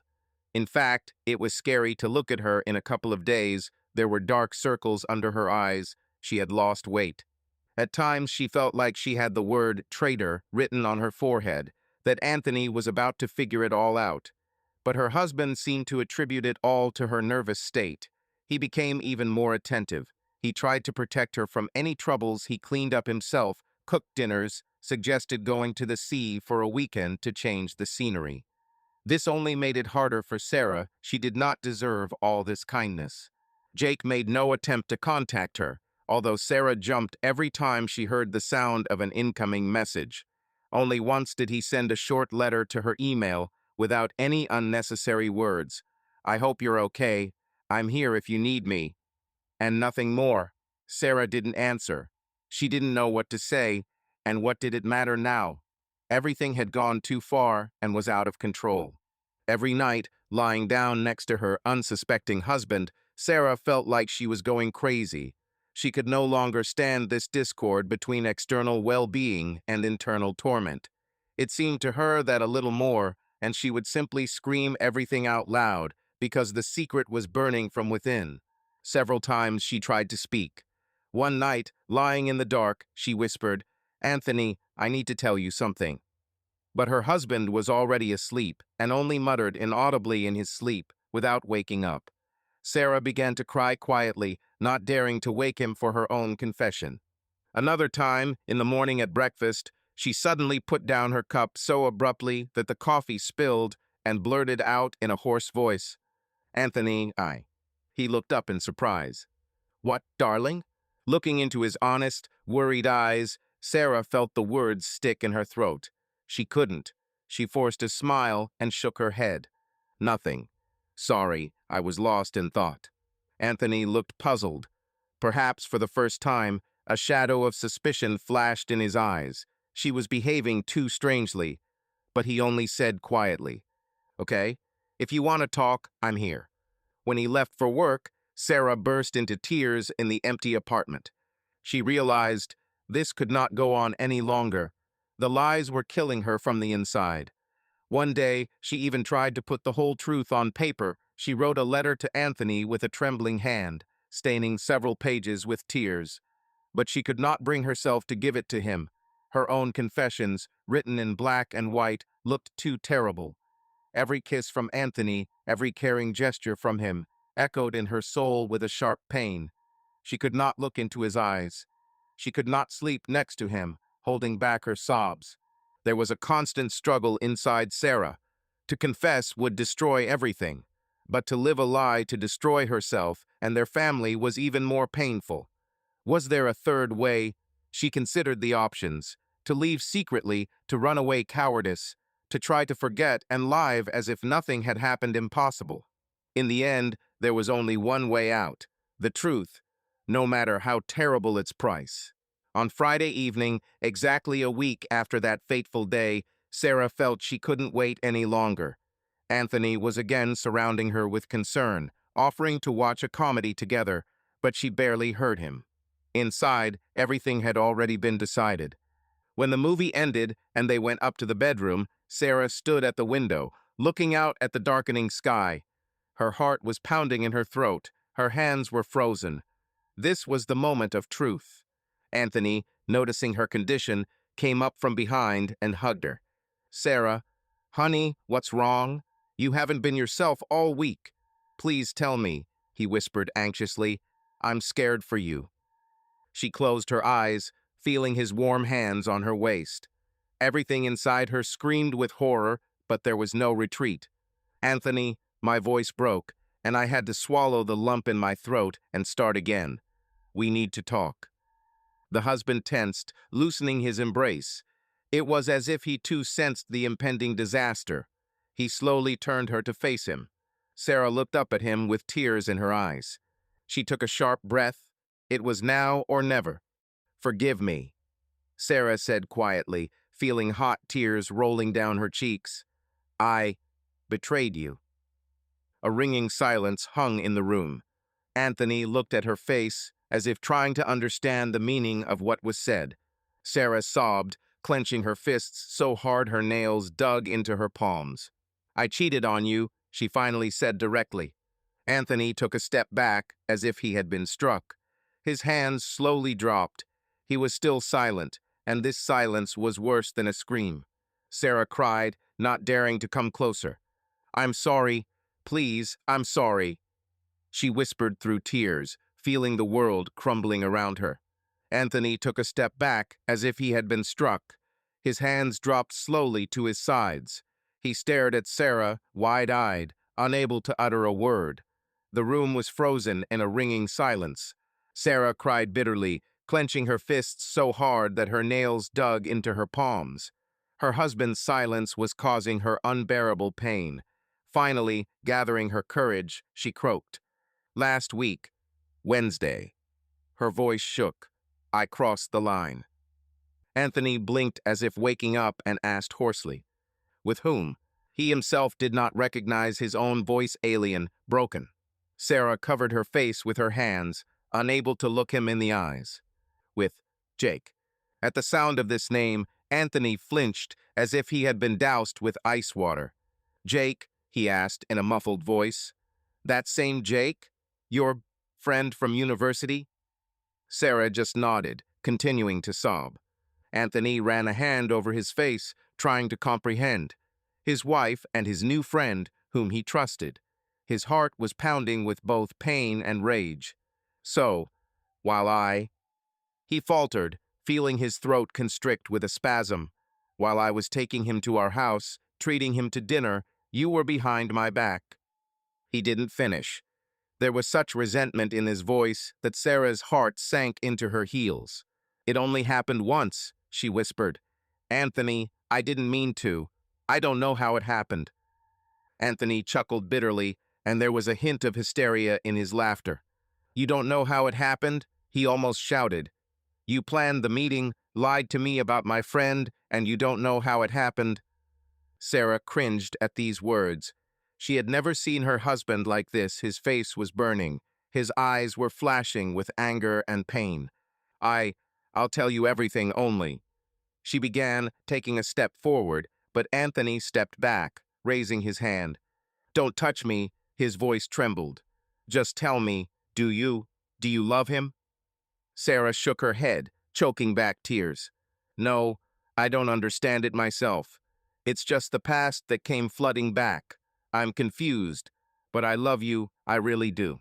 Do you love it? Anthony smiled bitterly again. So that's how you love.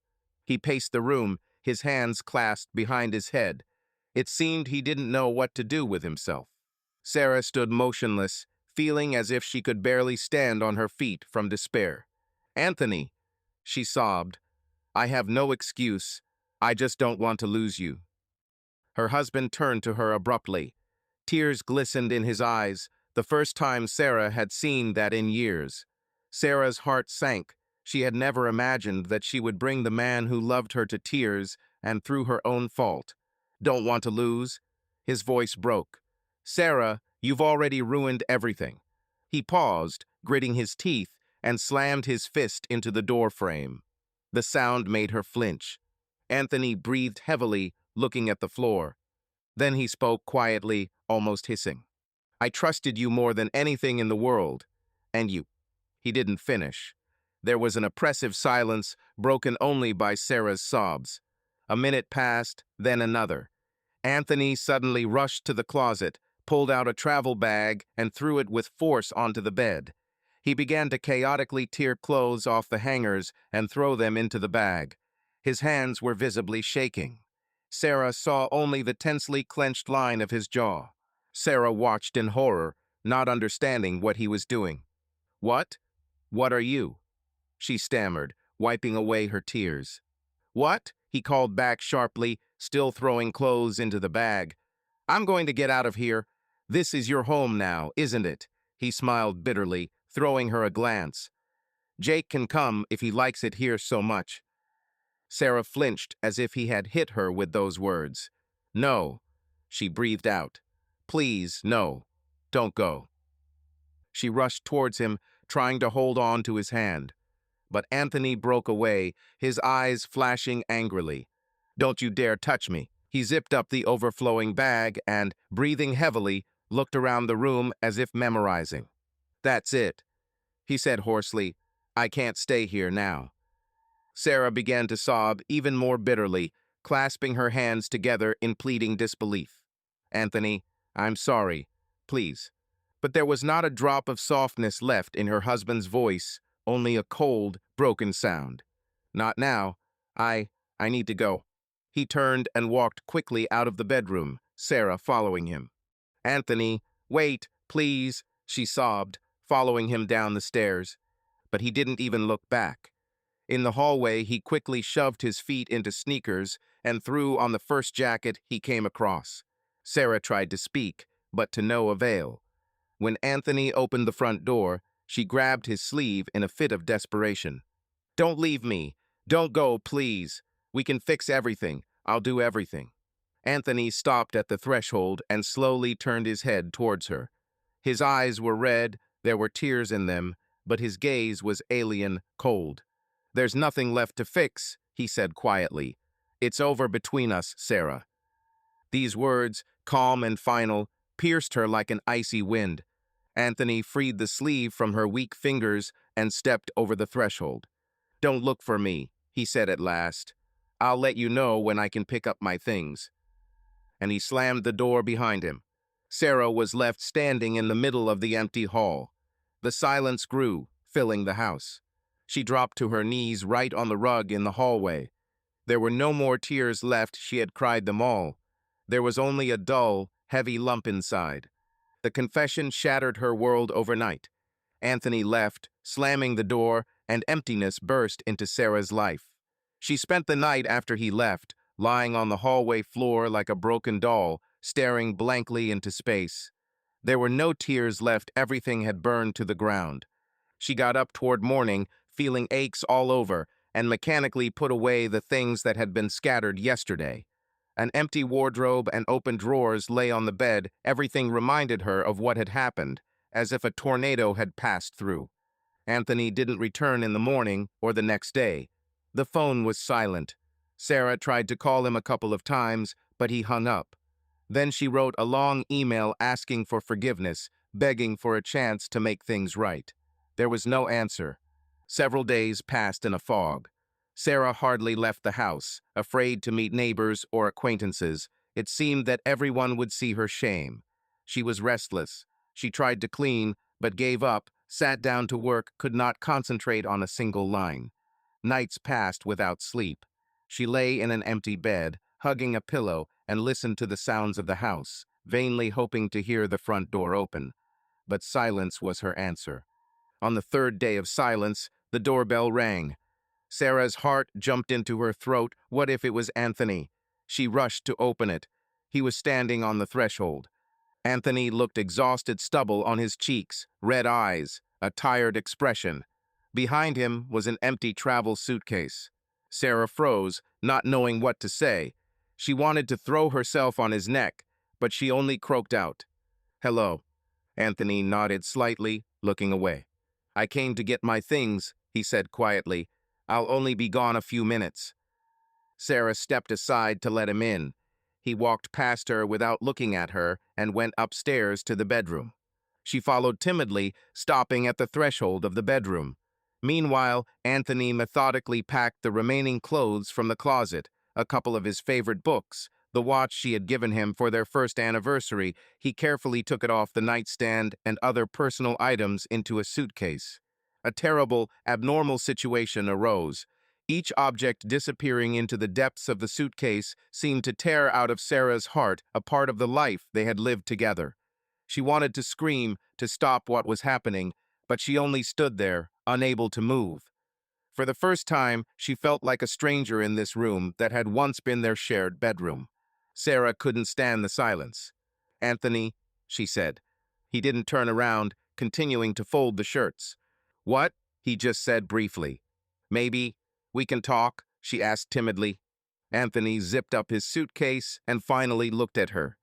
There was no anger in his eyes now, only endless fatigue and cold. "What is there to talk about?" he answered quietly. "You've said everything." "I just—" Sarah plucked up the courage to step into the room. "Maybe we can try to save him. After all, we've been together for so many years." Anthony closed his eyes, shaking his head. "Save?" he echoed. "Sarah, you can't save someone after something like this." Sarah felt a lump rise in her throat. "But people sometimes forgive," she whispered. Anthony smiled bitterly at the corner of his lips.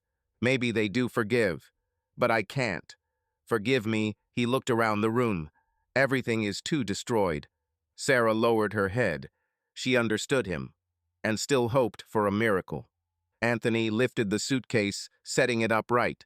Then he straightened up and looked at his wife, or rather, at the woman who had recently been his wife. "I filed for divorce," he said evenly, as if discussing the weather. "You'll get a summons or a call from the court. I'll try to get it done quickly."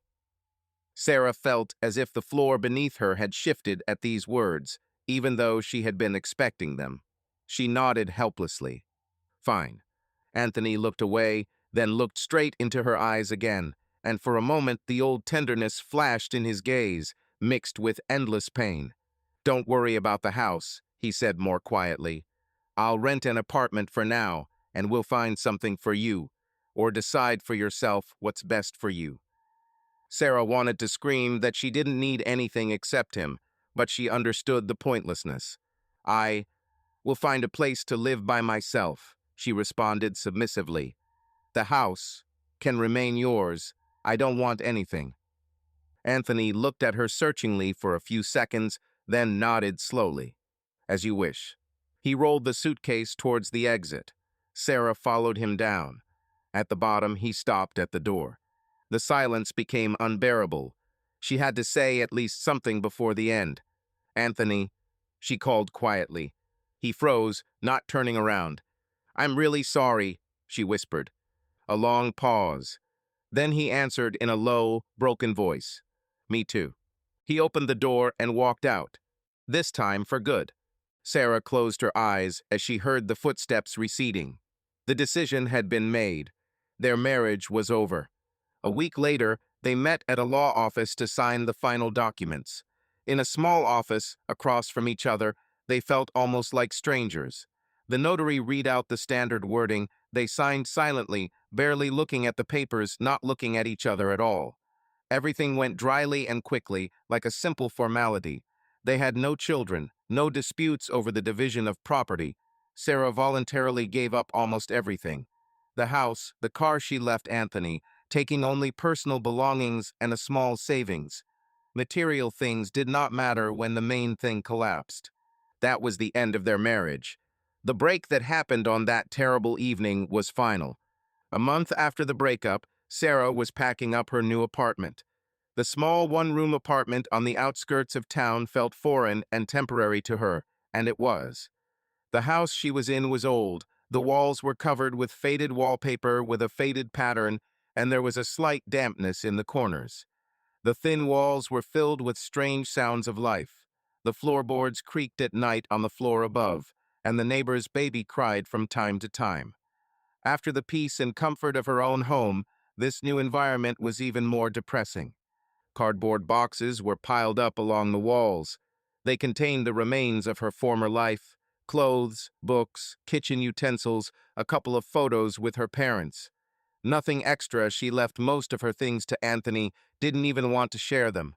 Still, neither the sofa nor the tea set could fill the emptiness that had settled inside her. Sarah sank down onto the mattress, which had been thrown right on the floor. She hadn't had time to buy a bed yet.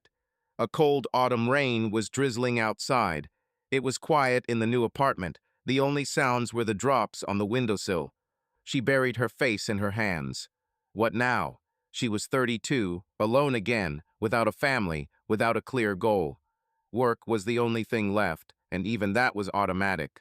Her colleagues noticed her depression, but she excused herself by citing health problems. She didn't tell anyone the truth, too ashamed.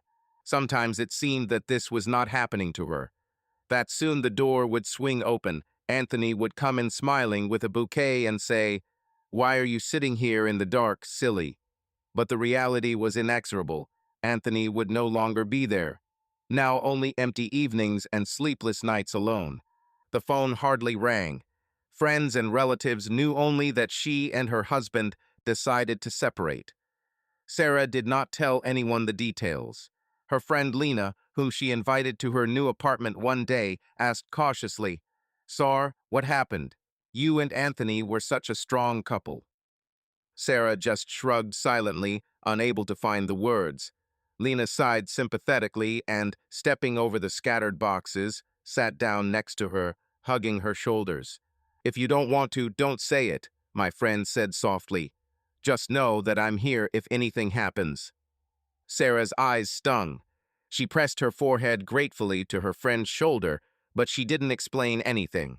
Sharing her mistakes out loud was beyond her strength.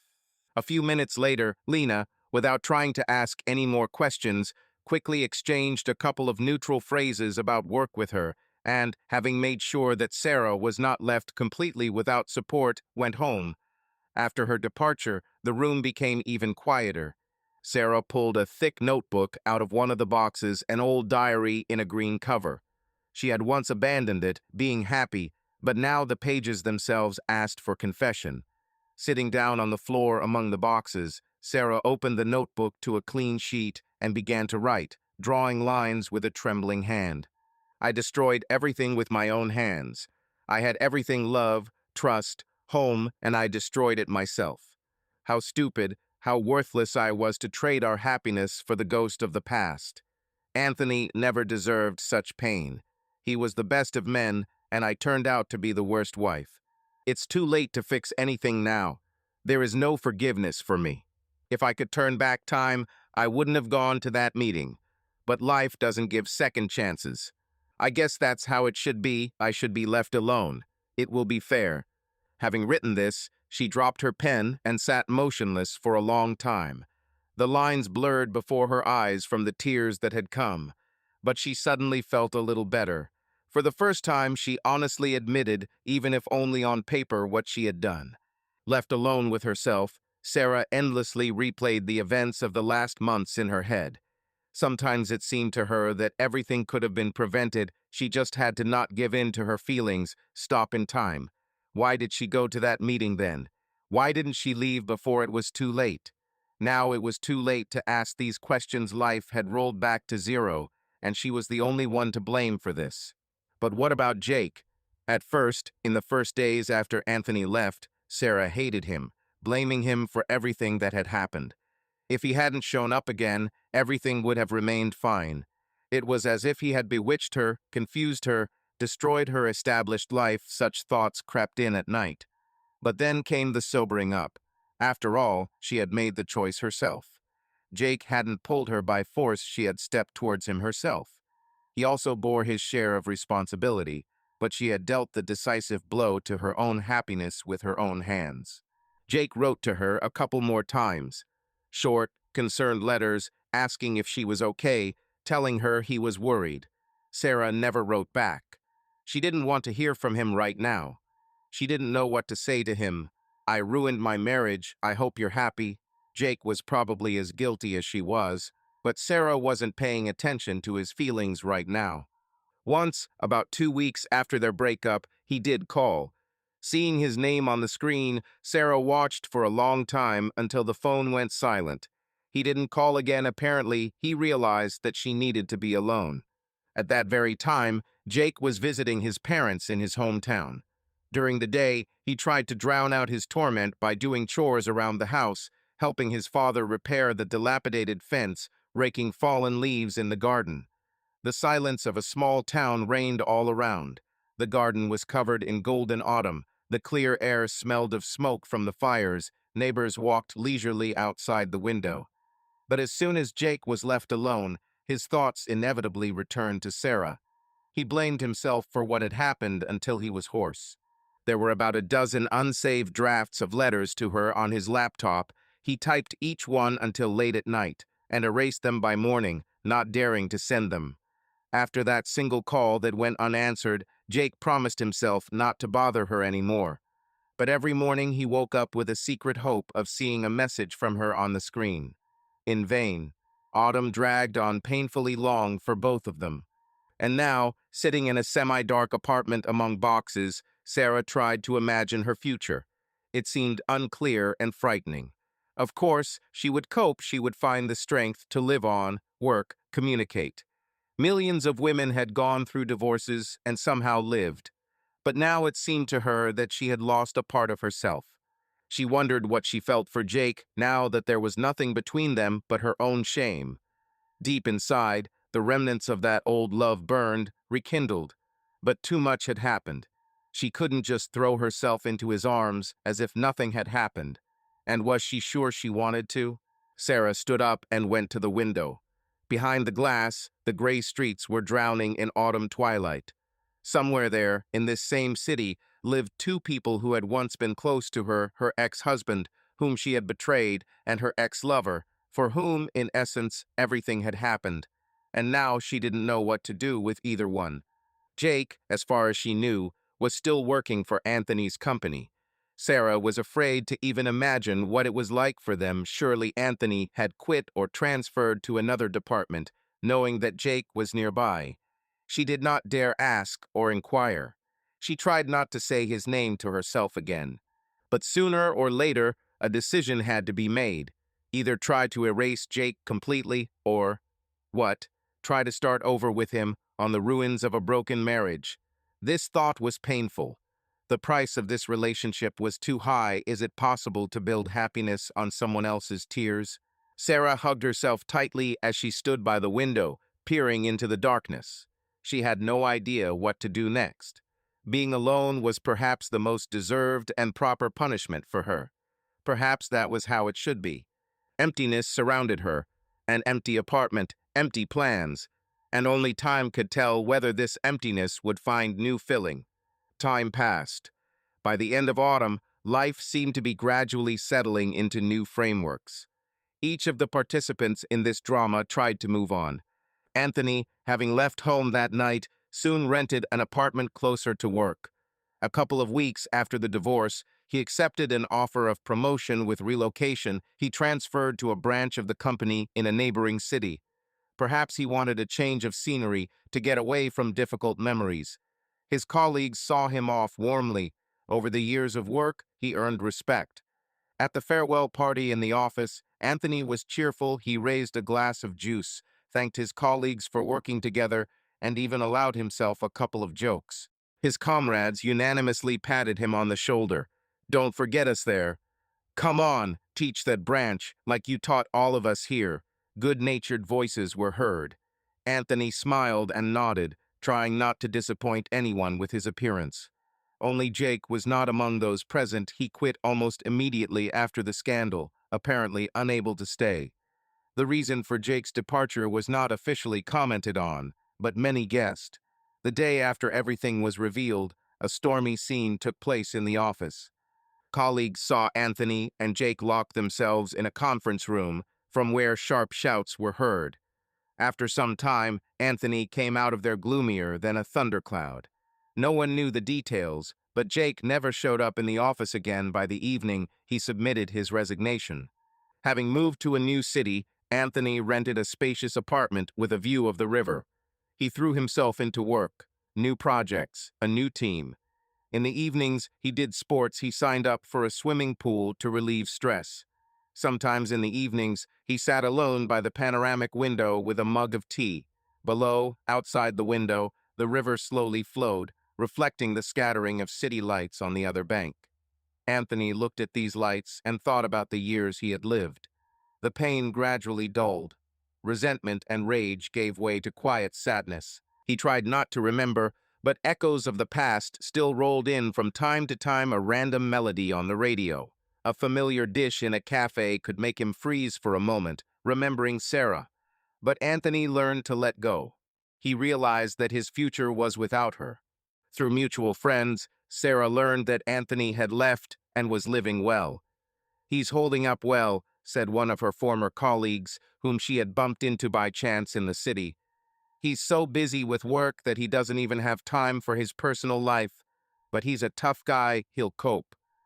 Sarah smiled and nodded, but inside she felt a pang from these words. She was glad that everything was working out for Anthony, and at the same time she felt bitter. She was no longer a part of his life and never would be. Sarah herself had changed by this time. The look in her eyes had become heavier, more thoughtful.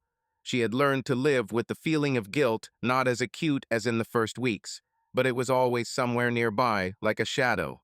She continued to go to work, communicate with people, even went to the cinema with a friend a couple of times from the outside. Everything looked almost normal. She spent the New Year holidays alone, turning down invitations from her family under the pretext of business. On New Year's Eve, Sarah simply sat by the window and watched the fireworks thunder over the city, feeling like an outsider in the midst of the general joy. In the autumn, she had to pass by her and Anthony's old house several times, the same one where their family life had recently been in full swing. On one of those days, it was damp and chilly. A light rain was falling, The wind was rustling the bare branches of the trees near the fence. Sarah lowered her head, hurrying past the familiar gate on the way to work, but out of the corner of her eye she still caught familiar details of the yard. The house seemed the same, except that in the evenings the windows were empty and dark. Anthony had probably decided to sell it, although Sarah didn't know for sure. Each time, quickening her pace past the familiar fence, Sarah looked away and tried to think about something else. But echoes of the past sounded inside her. If she closed her eyes, she saw the kitchen, flooded with morning sun, Anthony with a mug of coffee, her smile in response. These pictures caused almost physical pain. And there was one other image that haunted her: Jake. Sometimes Sarah found herself thinking about him. Where was he now? Had he returned to his hometown, or was he still here, just not communicating? She didn't know. After she had failed to respond to his attempts at contact, he had left her alone, as he had promised. The past he represented was now truly the past, at least on the surface. But what to do with what was left inside? Sarah understood that the consequences of her actions would be with her for a long time. She learned to live with this burden, to get up in the morning, go to work, even occasionally laugh at her colleagues' jokes. But every evening, returning to her empty apartment, she felt the weight of the mistake she had made especially keenly. She heated up dinner most often. It was simple buckwheat or soup from a packet, and sat down with a plate at the kitchen table. The silence was oppressive. Sometimes she turned on the TV to a random channel so that at least some voices could be heard, but she hardly watched it. Her thoughts wandered in the past.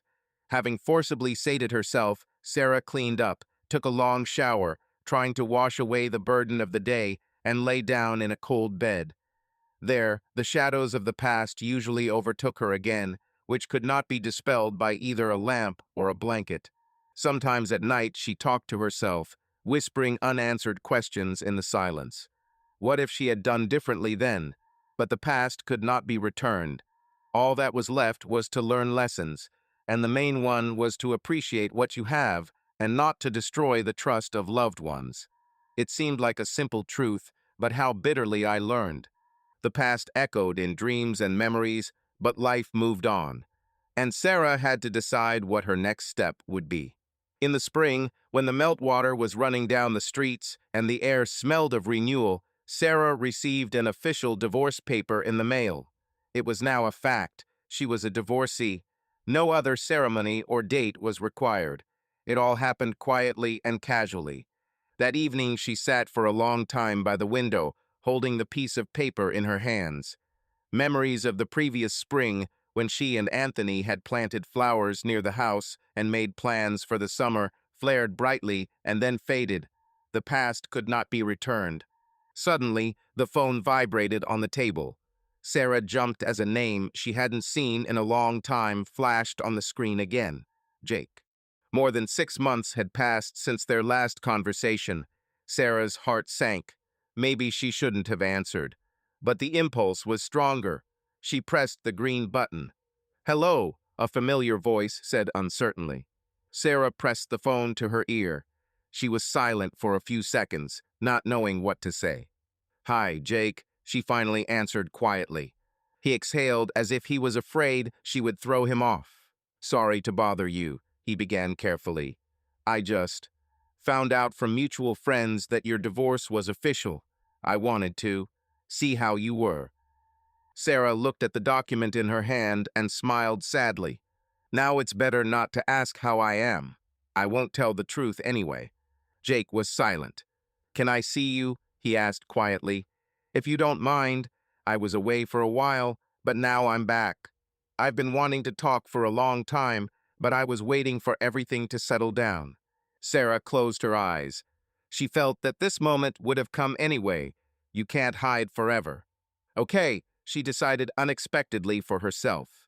"Let's meet." They had arranged to meet in the park on Saturday, where there were fewer people. The air was still cool in early April, but the sun was already breaking through the clouds.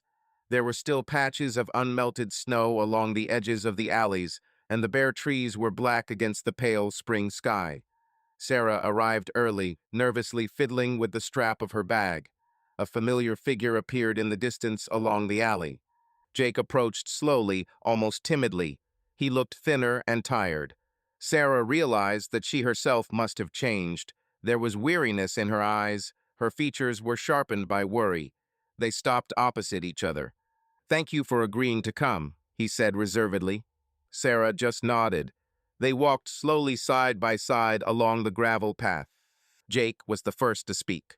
"I kept wondering, how are you now? I was very worried. I knew that I had caused you so much pain."